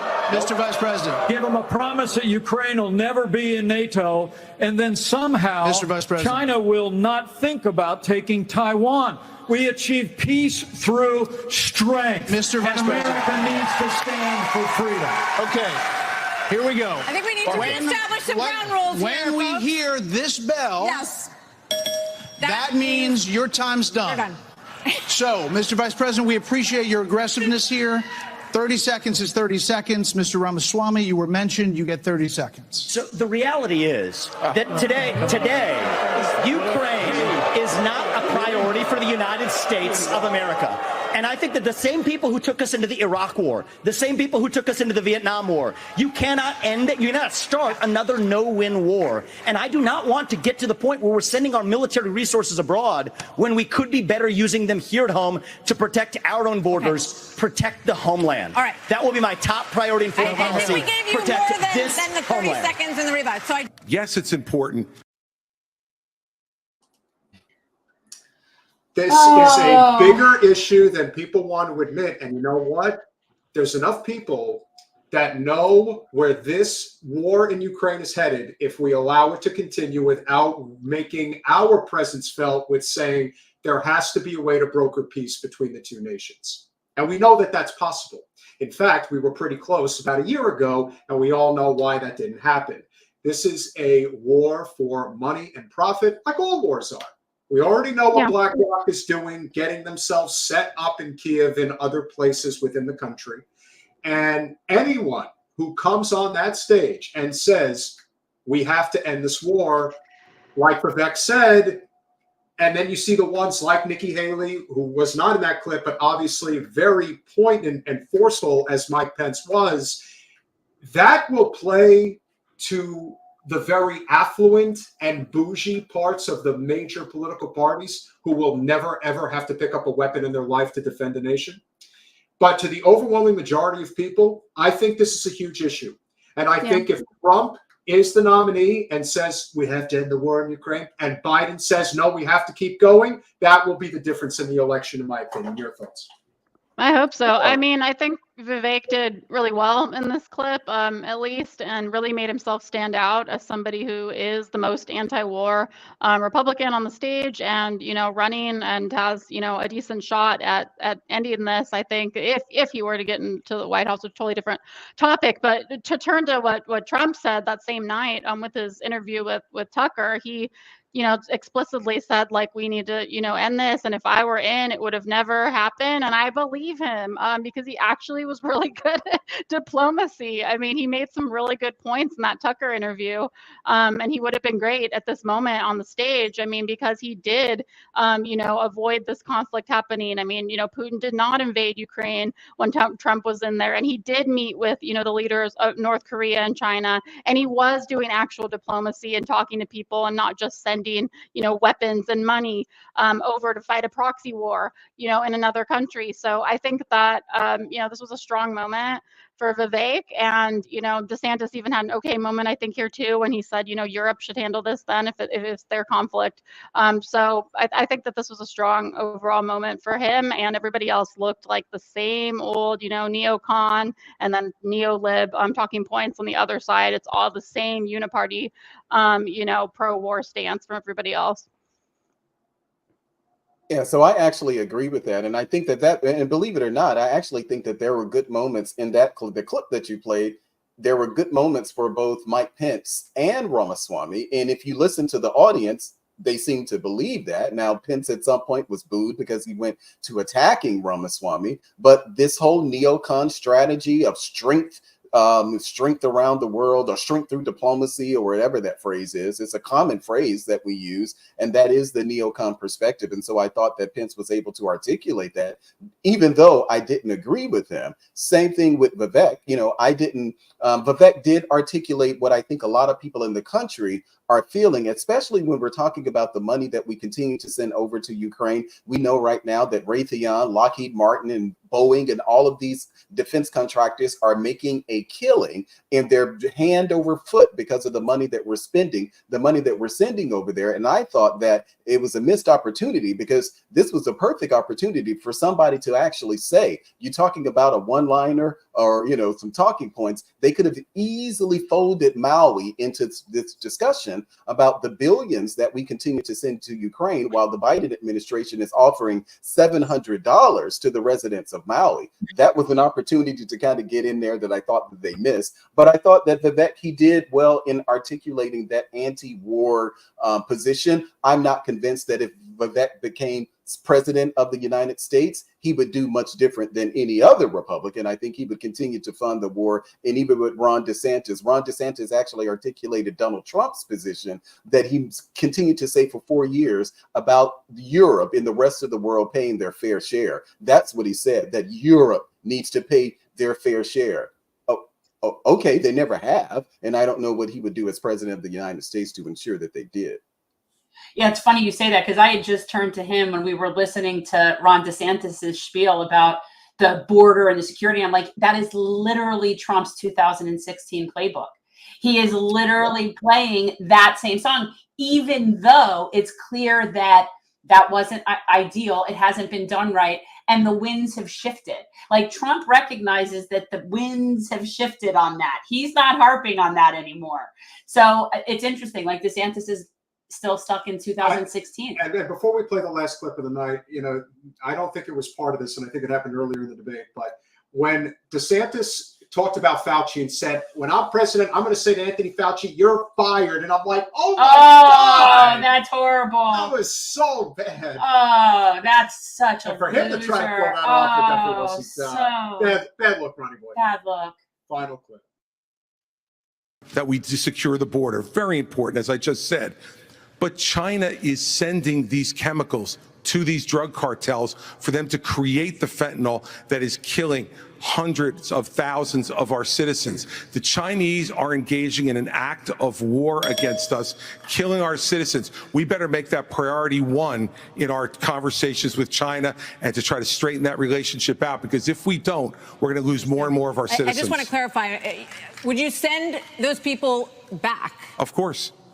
1985, and I grew up into a generation where we were taught to celebrate our diversity and our differences so much that we forgot all of the ways we are really just the same as Americans, bound by a common set of ideals that set this nation into motion in 1776. And this is our moment to revive those common ideals. God is real. There are two genders. Fossil fuels are a requirement for human prosperity. Reverse racism is racism. An open border is not a border. Parents determine the education of their children. The nuclear family is the greatest form of governance known to man. Capitalism lifts us up from poverty. There are 3 branches of government, not 4. And the U.S. Constitution, it is the strongest guarantor of freedom in human history. That is what won us the American Revolution. That is what will win us the revolution of 2024. Thanks for letting me introduce myself tonight. Thank you. Government decline. This. Yeah, he definitely reminds me of Obama. He's trying to play both sides. He's trying to be an Obama and a Trump at the same time. Yeah. That's definitely what he's Yeah, that's interesting. That little back and forth with him and Chris Christie, it almost seemed totally scripted, because he literally did say what Obama said before, and then Chris Christie had this like Chat GPT line, and then he said, give me a hug. It almost felt like they literally called each other, like, and scripted that entire thing. It was like how it felt. It felt like so like fake, that he was like, oh, I'll just say what Obama said and then call me out, and then I'll tell you to hug me. And like it seemed really, really odd. Yeah, it was cheesy. Yeah, and I actually totally agree with that. And that was actually one of the moments right there. It's one of those many inauthentic moments, and most of these moments in debates are inauthentic, but that was definitely one of those moments. And even the point that you made about Ron DeSantis, remember Donald Trump said that he would send the death penalty for drug cartels, and he would send U.S. military troops to. But no one's going to do that. You mean you tell me that you're going to send military troops into Mexico? You're going to invade another country? It's not even a realistic position to take, but it's red meat. It sounds good. No one's going to think beyond the soundbite that it clearly is. But I think that was just another example. And I'm glad you pointed out, this sounds like Donald Trump over again. But I'll say, and I know we're going to close, that I do think that it was a good night for Republicans because we really were able to see a number of different perspectives on the stage. You may not agree with them, but they represent both the extreme, I would probably say, well, I won't say the extreme, I'll say the much further from the center right wing of the party and the more moderate wing of the party. So I thought that it was a good night. It'll be interesting to see, and I would love to come back to talk about after the second debate, who qualifies for the second debate and whether or not we're having the same conversation in the second debate as we're having now. Do you know how they're going to pare it down? Do you know how many people they pare it Usually the first two debates, they are basically, allowing just about anybody to come on. By the time you get to the third debate, it's going to be a certain amount of a threshold in terms of whether it's like 5% or 10% of the vote, in which case you're going to be down to like 3 or 4 candidates at that point. Because so they did have the threshold now. I think you had to be polling at maybe like 2% or so in a number of polls. There were fundraising numbers that you had to have. And so you're probably right. For the second debate, so we may be seeing the same people on the stage in the second debate, but we need to be asking ourselves, when is the third debate? Because the Iowa caucus is on January 15th. So I don't think the RNC has any more sanctioned debates. I haven't heard any other schedule for any other debates outside of the RNC one. So we'll see. That's interesting. Yep, very good point. Guys, thank you so much for coming on this evening. Thanks for having us. Yep, Heidi, Melik, both of you, if you have anything that you want to plug before you go, please do. Where can people follow? Yeah, please follow me on X, formerly known as Twitter, at Heidi Briones. You can go to my website, HeidiBriones.com. It's actually my Substack where I write longer form articles. And you can also follow me on YouTube as well if you'd like. And yeah, would love to connect. Absolutely. Yep, it was very nice to meet you, Melik. Same with me. You see right there. So it's Melik with an E. It's Melik Abdul _ both formerly known as X, formerly known as Twitter, Instagram, and of course, Melik Abdul on Facebook and my website, melikabdul.com. Thank you both for being very reasonable and rational people. I appreciate that. No, it's nice to see somebody from the left that's able to have a conversation, an adult conversation, and about the right without it being like vitriolic. And it's nice for somebody like on the right side to be able to recognize the flaws in their own side. Like, it's just nice to have a reasonable discussion. I appreciate you all. Yeah, Thanks of course. for having us. Thanks for having me. Thanks for having me. It's great. Nice Take care. Great conversation all around. This is how reasonable people can have discussion. And I remember really liking him when we did the segment that we did. We've done, I think, a couple of times on, what is it, The Hill? Yeah. Is it on The Hill? Rising. Yeah, he's just very smart and moderate and reasonable. So and a lot of people were debating, like, who was the real winner? Like, did anybody win the debates last night? I can tell you who the real loser was. Chris Christie? No, it was actually Joe Biden and the Democrats. And the reason why they're the losers is because they are not even attempting to have a primary. They are just assuming that one of the most unpopular incumbents statistically since Jimmy Carter, who did lose his reelection in a colossal landslide to Ronald Reagan in 1980, is our nominee. No questions asked, no concessions even. We're all just going to endorse. We're all just going to get in line and endorse Joe, even though there could be other people. We're going to skip that whole part. The democracy part. We're going to just skip that, and we're just going to force this down your throat. And Jessica brings up a very good point, because the truth of the matter is Vivek Ramaswamy is a 600 millionaire. He's an extremely wealthy person, and he's extremely ruthless. So don't think for a second that he was ultimately going to have his moment, but also show that American Psycho-esque personality of, I'm going to say the right things, but my attitude when it comes to how we're going to conduct business at the federal level is to basically kill or be killed. And that is something a lot of people learned from Ronald Reagan. And there is a real inherent danger in going down that path. The problem is that when it comes to the Democratic Party side, there is nothing to combat that actual rhetoric.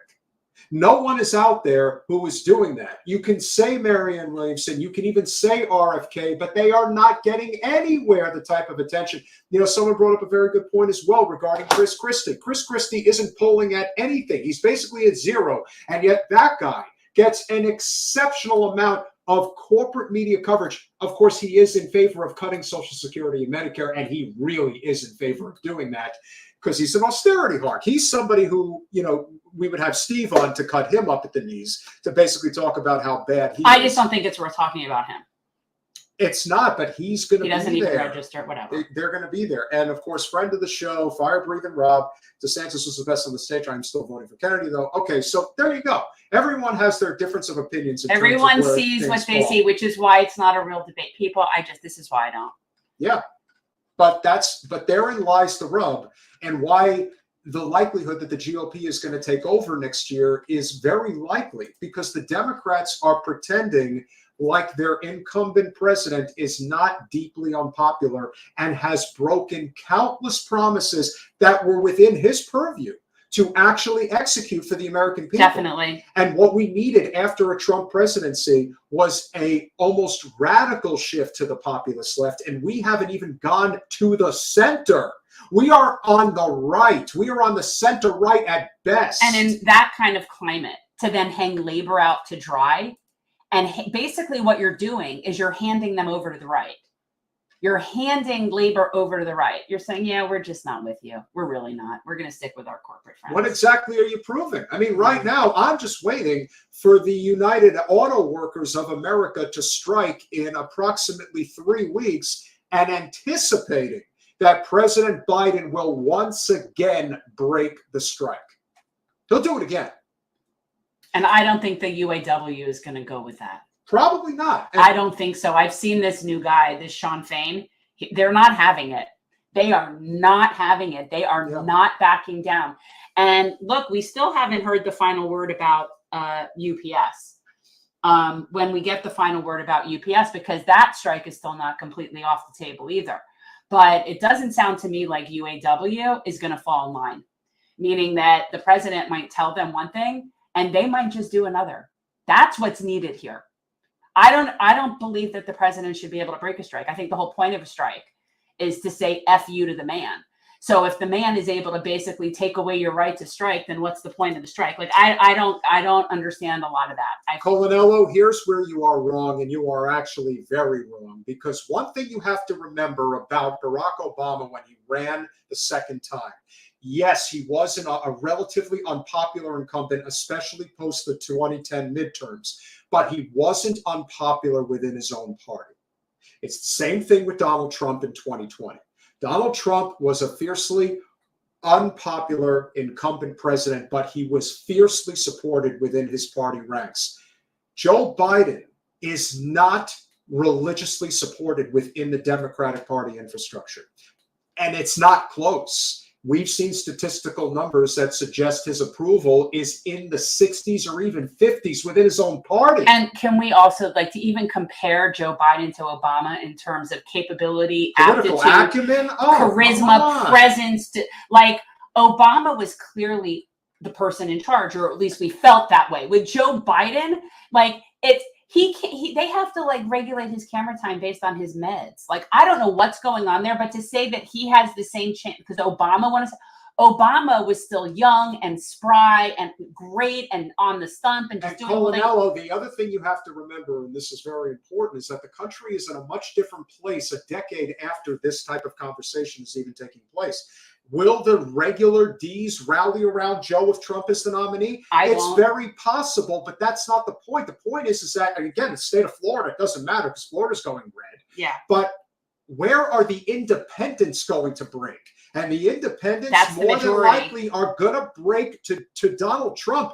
And the fact that the polls are showing Trump up by 2 points against Biden, A sitting president. that is astoundingly bad, because there is a silent Trump vote Yes. out there that doesn't exist for Joe. There's no silent Biden Right. vote. We were just talking about this. Like, there are people that yeah. will go in and vote for Trump, but they're probably embarrassed to tell their friends or family that they did. So that's the silent Trump vote.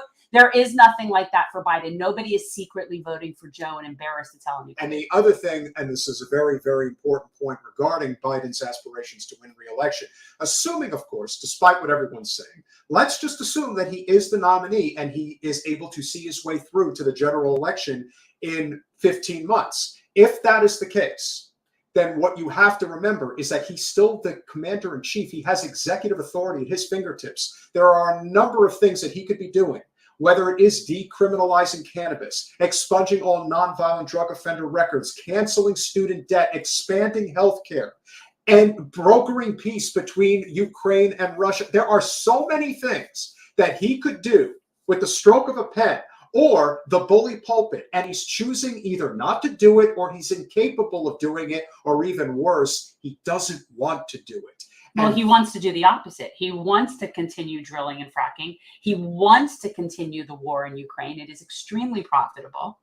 So yes, they want this. It isn't that they just can't quite stop it. And they want this. And Colonello, that's the beauty of disagreement. If you don't think that independents will vote for Donald Trump, let me assure you that when the economy sits where it sits, and it appears it's only going to get worse with a pending recession, even a borderline depression coming our way in the not too distant future, let me assure you, if the economy continues in this trajectory, independents will vote for Donald Trump to get back in the White House. Yes. So you got to be sensible. I think depending on where you live and what your immediate, like, kind of what our own bubbles are like, because we all kind of live in our whatever our community bubbles. We don't necessarily have the more well-rounded perspective. I don't know where you are, where you live, what you're exposed to. But like, as somebody who very, very reluctantly and regrettably did vote for Joe in 2020, I will not again. So, and I can only imagine that I'm not the only person in that camp. So whereas I did vote for Obama the second time, wished I kind of didn't, but I still did it. And so the fact that I think you're giving Joe way too much credit to compare his possibilities to that of Obama getting a second term. Yeah. And there you go. You're in a blue state and we're in a red state. So there is a difference in that respect as far as how things are ultimately going to go. And you know what, Colonello? You live in a good blue state. Yeah, you live in a blue state where your representatives of the Democratic Party actually represent you. Oregon is one of the best run states in the whole country. And that is a privilege that you have that unfortunately not a lot of people do. There are so many great things that the state of Oregon does, including protecting their environment, which Florida doesn't do. No. You also is something, but other red states do. Oh, absolutely. Florida just doesn't. But there is something to be said for, and I've always said the best Democrat-run states in the country by far are in the upper Midwest. You look at Minnesota. You look at, Michigan is a problem now because of obviously what's happened with the last couple of governors. Wisconsin overall is a well-run state, even though it's a split government. There's something to be said for certain parts of the country that are just run better. Like the worst run parts of the United States, regardless of political party, is in the South. Well, and most of them are red. And that, of course, is like historic. Like that goes back. But that's the thing. It's not like in the history of both political parties that regardless of whether one was in charge or the other wasn't, and that includes modern day or previous years, that overall the South is the most poorly run politically in the nation. Whereas like states that are red, that are West states, like your Idaho or, wherever, Montana, like that, they're way different as far as how they get things handled and also they're much less populated. Colonello, couldn't agree with you more. If I'm picking one blue state right now that has their shit together completely, it's the state of Minnesota. And you look at exactly what the state legislature has done there. Look at the Minnesota Farmers Workers Party. Well, that's why. That plays a big role in influencing that. You can talk obviously about at the state level, the influence that They're not right to work there either. No, they're a very That's why. pro-labor state. So that's why. And they elected Jesse Ventura as an independent. And on top of everything else, Minnesota is the only state that never voted for Ronald Reagan for president. So there is something to be said Paul Wellstone. for Paul Wellstone. There is a lot of great things. You see, Wellstone. if all Democrats were upper Midwest Democrats, this country would be in a hell of a lot better shape, especially from a labor perspective. If Paul Wellstone had become president, the whole world would be different. And so if we're going to close with a very important discussion, it is going to be related to if we're talking about who the best candidate is running for president right now, it is Dr. Cornel West. That is the best person running for president right now. Person? Yes. So we're going to play a very important clip from friend of the show, Tim Black, from the Tim Black Show. He was lucky enough. We're working on it. We're doing the best we can. And I'm very pleased that Cornel went on Tim first and gave him the first scoop. I am. Yeah. As it should be. Yes. So, as you know, they are attacking Mr. West because he has back taxes that he owes. What else is, what a surprise. They go after Cornel West the way they go after Donald Trump. It's not really that surprising. Not really. But let Dr. West explain his circumstance, as Tim Black was obviously in a very elegant way discussing with him the other night. Get out in front of this and talk about it yourself. So they say that you owe about $500,000 in taxes and in child support. Dr. West, what do you say to these critics and these people who are bringing up this issue? Well, one is, the child support's a lie. I've always put high priority on my kids. In fact, I've treated them in an even lavish way, because I've always believed that they had a priority beyond anything else. And so when it comes to that particular front, that's just not true. It's just a matter of it's not recorded, but it's not true. But when it comes to the taxes, that's definitely true. I've been broke as the 10 Commandments since 1984. I've had waves of audits, waves of levies, waves of liens, and then the liabilities and the fees build up. So you get in the black hole. And I've always been honest about that. Always been honest about that. I am exactly like 63% of hardworking citizens in America who live paycheck to paycheck. Do you got a response for this idea that Dr. West running is of course, I know you disagree, but they say it's inconsequential, like it's unhelpful. What's your response to that? Yeah, for me, they're looking at the lens very much like Brother Axelrod and the others. They're looking at the lens through the two-party system. They're saying that there is no alternative. That was a term that was popularized by Margaret Thatcher, right-wing vanilla sister, many, many decades ago. Mm-hmm. There's no alternative. There's never alternative to Democrats and Republicans. There's never an alternative to the two parties tied to corporate America, tied to Wall Street. So just get used to it and somehow make your way through it, even though, and you notice this is what burns me up about those folks, you see. I don't really see them having moral, righteous indignation at the plight of brothers and sisters in mass incarceration. There it is. No, I don't see them concerned with what's really happening in the hood. They got their own comforts that they can fall back on and say, there's no alternative. Therefore, the poor just have to get used to being crushed every 2 years, every 4 years. And one of the litmus tests for me, and I know I've got my disagreements on this with folks, and I love my brother RFK, but we got deep, deep disagreements on this. I will never, ever sell oppressed people down the river, and that includes my precious Palestinian brothers and sisters. They're scared. They're afraid. They don't want to be marginalized and viewed as anti-Semitic, anti-Jewish. I'll be the first to be in solidarity with my precious Jewish brothers and sisters anytime. We have to comment on that. I love this man. That's very important. I love him so. The fact that he's willing to stand up to the Israel lobby and he's making it very clear that he intends to do that, that's another reason they're coming after him with everything they've got already. And it really speaks in many ways to just how afraid they are of him. Guys, the election isn't for 15 months. Doesn't matter. They are this petrified of him already. I'm scared for him. He doesn't even have a ground game. No, I can't even get people to respond from his campaign. Hello, call me. I really want to help. I'm scared for him. I love him. He's a good man. He's so good. And he really, but you can also tell, and we're going to finish the clip, but you can really tell how he is upset about the way they're coming after him. Not because they're coming after him, but because they're coming after his family. That's a difference. Lying about his kids. Here's the thing, and as you know, skanky and swampy as politics can get, unless your kid is involved in some way, a la Hunter Biden, because Ivanka Trump. Well, right, like they're involved, so they are openly involved. They make themselves public figures. They're part of your political situation. That's open game. That's fair game.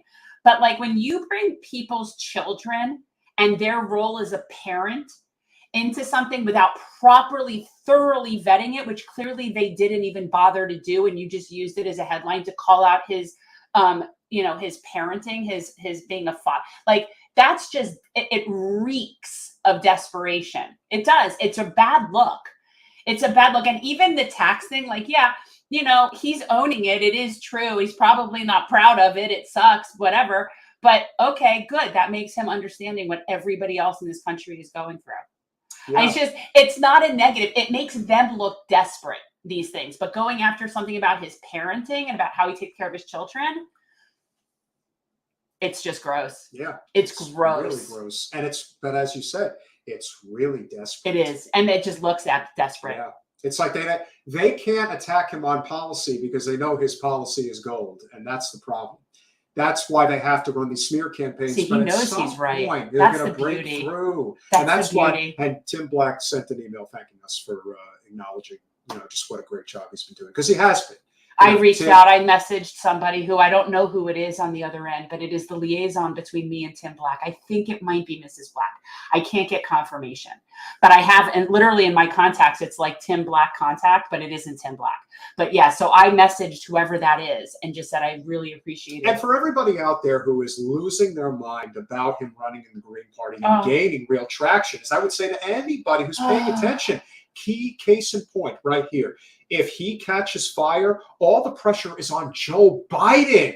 That's not the on point. Not on the people. You can't vote for him. Oh my God. Oh my God. Joe, the people really seem to like what this guy's saying. Maybe you should do something about it. We'll continue. They're being occupied and subjugated or hated or attacked. I'm against Palestinians killing innocent Jews. That's wrong. But when you have 550 Palestinian babies killed in 50 days, which is the truth in January 2014, and you can't get one politician, black or white, to say a word, you know how cowardly they are. That's a spiritual sickness again. That's the decadence. Can't they see this going on where the Democratic Party has decided, the DNC has decided, no debate, so they will get no oxygen to their campaigns? Do you have any thoughts about that? And also, did that influence your run with the Green Party? Well, very much so. I mean, the work with Brother Bernie Sanders, and you made this so clearly with your powerful and eloquent shows, though, brother, that my work with my dear brother Bernie Sanders, who I do have deep love and respect for. We have our disagreements too. They cut very deep sometimes. But I love my brother. And it was very clear that they were going to do everything to ensure that he did not win. When our dear brother Obama made his phone call and made everybody drop out to make sure anybody but Bernie, they'd rather have Trump win than Bernie win. Yes. Yeah. I've been saying that for a long time. And when somebody comes out and says that, that's powerful because it's true. Oh my God, it's so true. Of course they would rather have Donald Trump than Bernie Sanders. Why do you think Wasserman Schultz and the rest of them did what they did? They know as soon as Bernie was eliminated, at the end of the day, it was like, well, we're winning either way. Either Hillary's getting in or Trump's getting in. And the same thing in 2020. Well, we got rid of Bernie. It's either Trump again or it's Biden, and we're winning. Who wins? Wall Street wins. I just keep saying wins. He's a spoiler because you cannot spoil something that's already rotten. Why do you think they're not as concerned about Marianne or RFK running in the Democratic primary? It's like we pointed out the other day. The Democratic primary, just on the surface alone, has super delegates, right, which controls the nominating process. He is running in the third party that they can't control, and he's basically at 5% of the vote, and they are literally crapping bricks. And they are going to pull out every trick. They're going to do all sorts of stuff. I mean, look at what Matthew had to deal with in North Carolina. The state parties are going to start they are going to start already pulling all sorts of shit to figure out ways to get Green parties taken off of ballots. Mark Elias is the biggest lawyer in the Democratic Party. He was the Clintons' lawyer, and this is the man who went down to Raleigh, North Carolina, to get Matthew Hoh thrown off the ballot in 2022. He was close, but he had enough rallying power. Matt had enough rallying power behind him that exposed what Elias was up to, and they probably decided this is heat we don't need. And we need to make sure that there's that kind of support behind Cornel West, because they're gonna do all of that stuff, because they won't be able to obviously just pretend he's not there like they're doing with their primary. And truthfully, it doesn't really matter about their primary. It really doesn't matter. Yeah. There's nobody that sufficiently represents what I consider to be progressive politics that is running within the Democratic Party. There just isn't. There's nobody that's progressive on Ukraine. There's nobody that's progressive on Israel. There's nobody progressive running in that party. So I don't see, it doesn't matter to me one way or the other if the Democrats have a primary, because it just doesn't matter. I support Cornel West because I support Cornel West. And the other fear, of course, is that with the Democratic establishment, they're fine with any moderate who may suggest getting in there. But any members of the squad or anybody like that, there is no suggestion whatsoever of challenging Joe. There is no suggestion of even withholding your vote until Joe does something for the people. It's just go along to get along. How do you think you're going to gin up enough support to stop the GOP in 24? They're not going to do no resistance building skills. It's really like they're building. They really look at it in a very sort of, we can only see one thing at a time, very unitrack. We can only see about getting Joe. Okay, so you can't pause for a minute and think, what could I get for this? You can't pause for a minute and think, I don't know, maybe the rest of the country might want to have some sort of benefit that I can maybe leverage. It doesn't like, and certainly between the squad endorsing, between Bernie endorsing, between the unions getting in. And what has that gotten Joe? It's gone to nothing. It doesn't work anymore. No, nobody cares anymore. Keep endorsing. Keep insisting that everything's fine and watch what happens. And I honestly, I don't care whether or not they have a primary. I really don't. Well, it's better off to just keep it 100% honest. Right. They're not Democratic, and they don't want to be Democratic. If they did, they wouldn't have super delegates. So again, it doesn't really, I would suggest, I urge everybody to go check out Kim Iverson's video that she did recently about how the Democratic Party, how the Democratic Party can put Newsom in at the last minute and replace Joe and get away with it. Watch the video. It's really interesting how because they actually did the same thing in 68. So watch Kim's video. It's just a really interesting, and it was just sort of her going down a rabbit hole saying like, what if, and it was just really interesting hypothesis. That's politics. They'd rather actually lose than change. They made that very clear. And so it's, for me, I can't conceive of a Democratic Party that's not dominated with Wall Street interests, not dominated with militarism, not dominated with the Silicon Valley interests that really speaks to poor and working people. Break the back of the corporate duopoly. We got to break the back of leadership, liberal leadership, progressive leadership that is so well adjusted to the unjust status quo, which calls into question their progressive description sometimes. Maybe they're not as progressive as they think because they don't have the courage to engage in a truth-telling about the status quo that they're preserving in order to resist a Trump. Amen. A plus. A plus. Yeah, he was fantastic. That's a gold star. Well, that's also the danger. I remember being at the People's Convention in 2016. The first time I heard Nina Turner in person, and she was unbelievable. Because she's Nina. And then I heard Jill Stein speak, and I'm thinking, maybe Nina should be the one running. Because with all due respect to Jill Stein, there's nothing inspirational there. Just like And she was completely inspirational compared to Howie Hawkins. Oh, yeah. So, and with all due respect to Ralph Nader, he's a big a wet blanket as it gets. He is a little wet blankety. But Dr. Cornel West, why do you think people feel, why do you think there are a lot of people out there that feel inspired by Vivek Ramaswamy?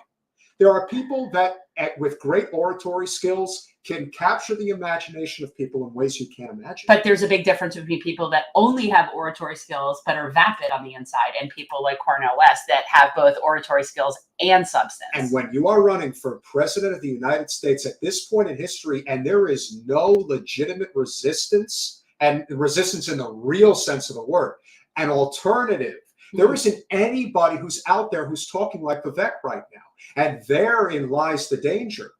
Because if somebody like Bernie was running right now, Vivek could never get away with that type of language. He would be called a fraud immediately because there would be the real counterbalance. He ain't talking about healthcare. He ain't talking about the environment. In fact, he's saying the environment's just fine. In fact, let's make it even worse. He is not talking about a living wage or labor rights. He is not talking, I mean, again, he's talking about— It's not about— like the rest of the people in his group are. I mean, Trump gives lip service to it to just maintain that populist image, but no one on that stage was talking about any of those things either. Yeah. No, and I understand Sable, you know, Nina's not for everybody, and she's obviously doing her own thing that is away from running for political office as of right now. But there really is, and she grew up in church. Yeah, and the funny thing about Dr. West is that when he said he was running for president, it was almost like, how did I not see this coming? Like, how did I not see that? First, I thought I was hallucinating. Yeah, I was like, but this does make a lot of sense. It's good. It's the right message at the right time. Yeah, it is. That somebody powerful has to step up and just say what needs to be said. And he is going to say it, and they're going to try every which way to make sure that that message doesn't get out there, which is why I hope against all hope that he can at least raise enough money to run a 30-second ad at an important point where everyone can see his message. Frankly, I would figure out a way to raise the $4 million by February to get a 30-second spot in the Super Bowl. Like, that's what I would do. In these bleak times, like just 30 seconds of just talking about an alternative. It would be that talk about a Hail Mary. See? Good use of fun right there. Good use. And it was a sports reference. And it was a sports reference, all right. So with that said, guys. Man, but I just want to say this about Cornel West that I always find very impressive. And I'm not saying like I'm anywhere near like Cornel West, but like the way he answers questions is sort of how I'll answer questions. When people ask him something that are trying to do like a gotcha about an issue, the answer is, yeah, I don't know. That's why I would hire someone extremely smart on that. I don't really know that specific. Like, it's okay to be a leader and rely on smart people. In fact, it's very, very kind of refreshing to have someone who recognizes that they're not the smartest person in the room. Ironically, he probably mostly is the smartest person in the room, but for him to be able to recognize and just say that, he doesn't have to have a knowledge and a position on every single thing. He doesn't need to because he is in this for the right reasons. Thank you. He's in this for the right reasons. He's on the mission. He's on the mission where his heart is to speak for the least of these. So everything that he does will be to that end. He doesn't need to know specific strategy and details. We don't need to know that. That's what you bring in really smart people for.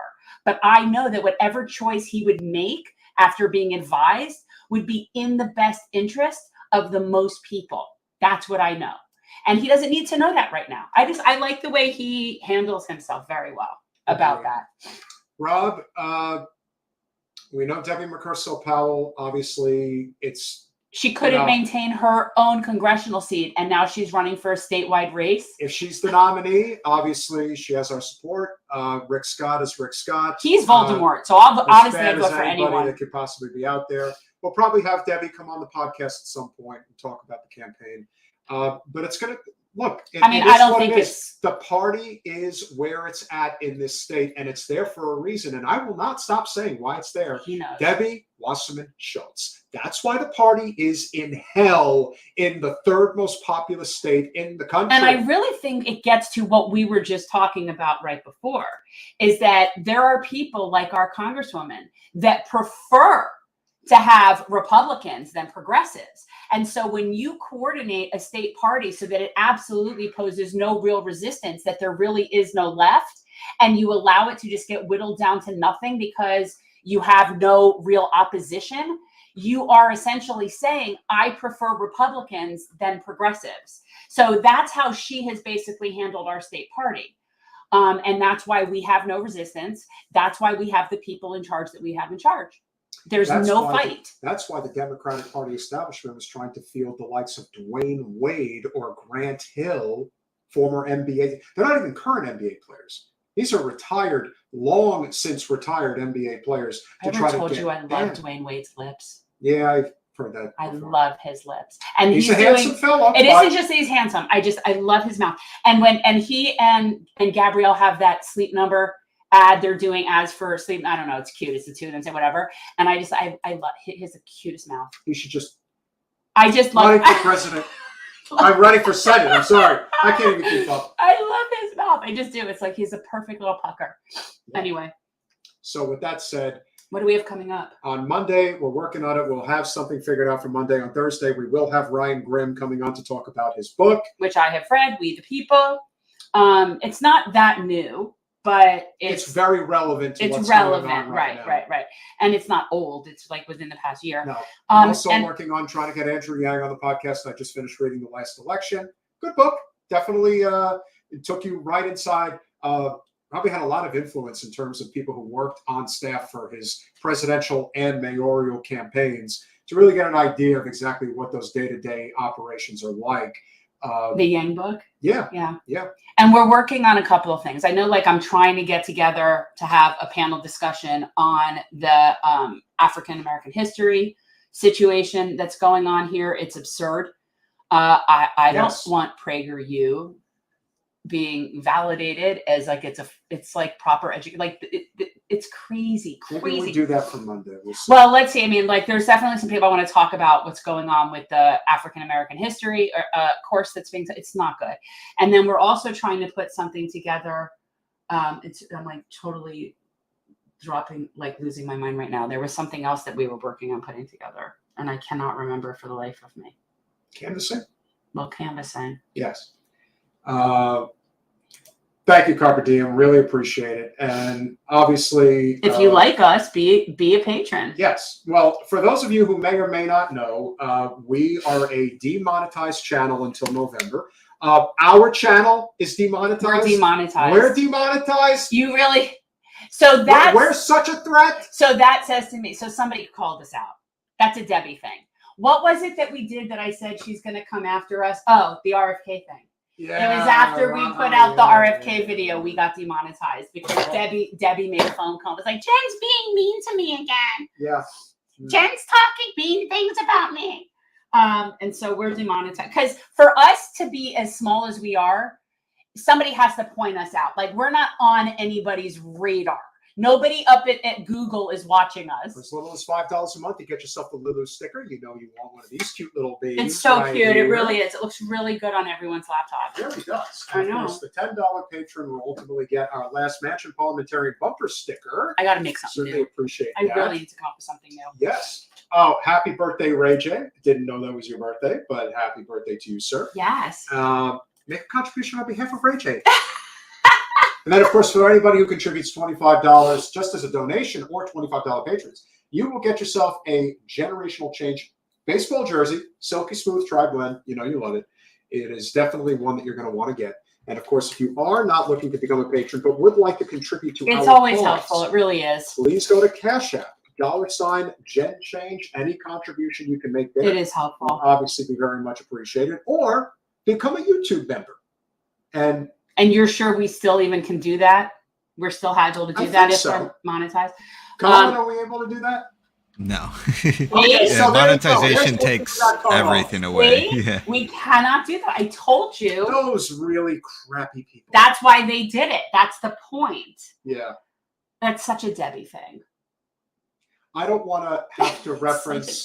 I don't want to have to reference our frenemy Jimmy, but one thing that he does on his podcast is constantly talk about how everything that he claims to stand for, he always says the exact opposite to avoid the demonetization But we need if to you have will. some sort of So, signal, like what Boger's his hat different. Yeah, the YouTube people are wonderful people. They do their job completely perfect, never make any mistakes, and certainly demonetizing our channel. There must have been a good reason to do that. So, hey, there you go. Maybe they'll forgive us. You never know. So, with that said, like, subscribe, share, do all those wonderful things. We appreciate you all, and we'll see you Monday.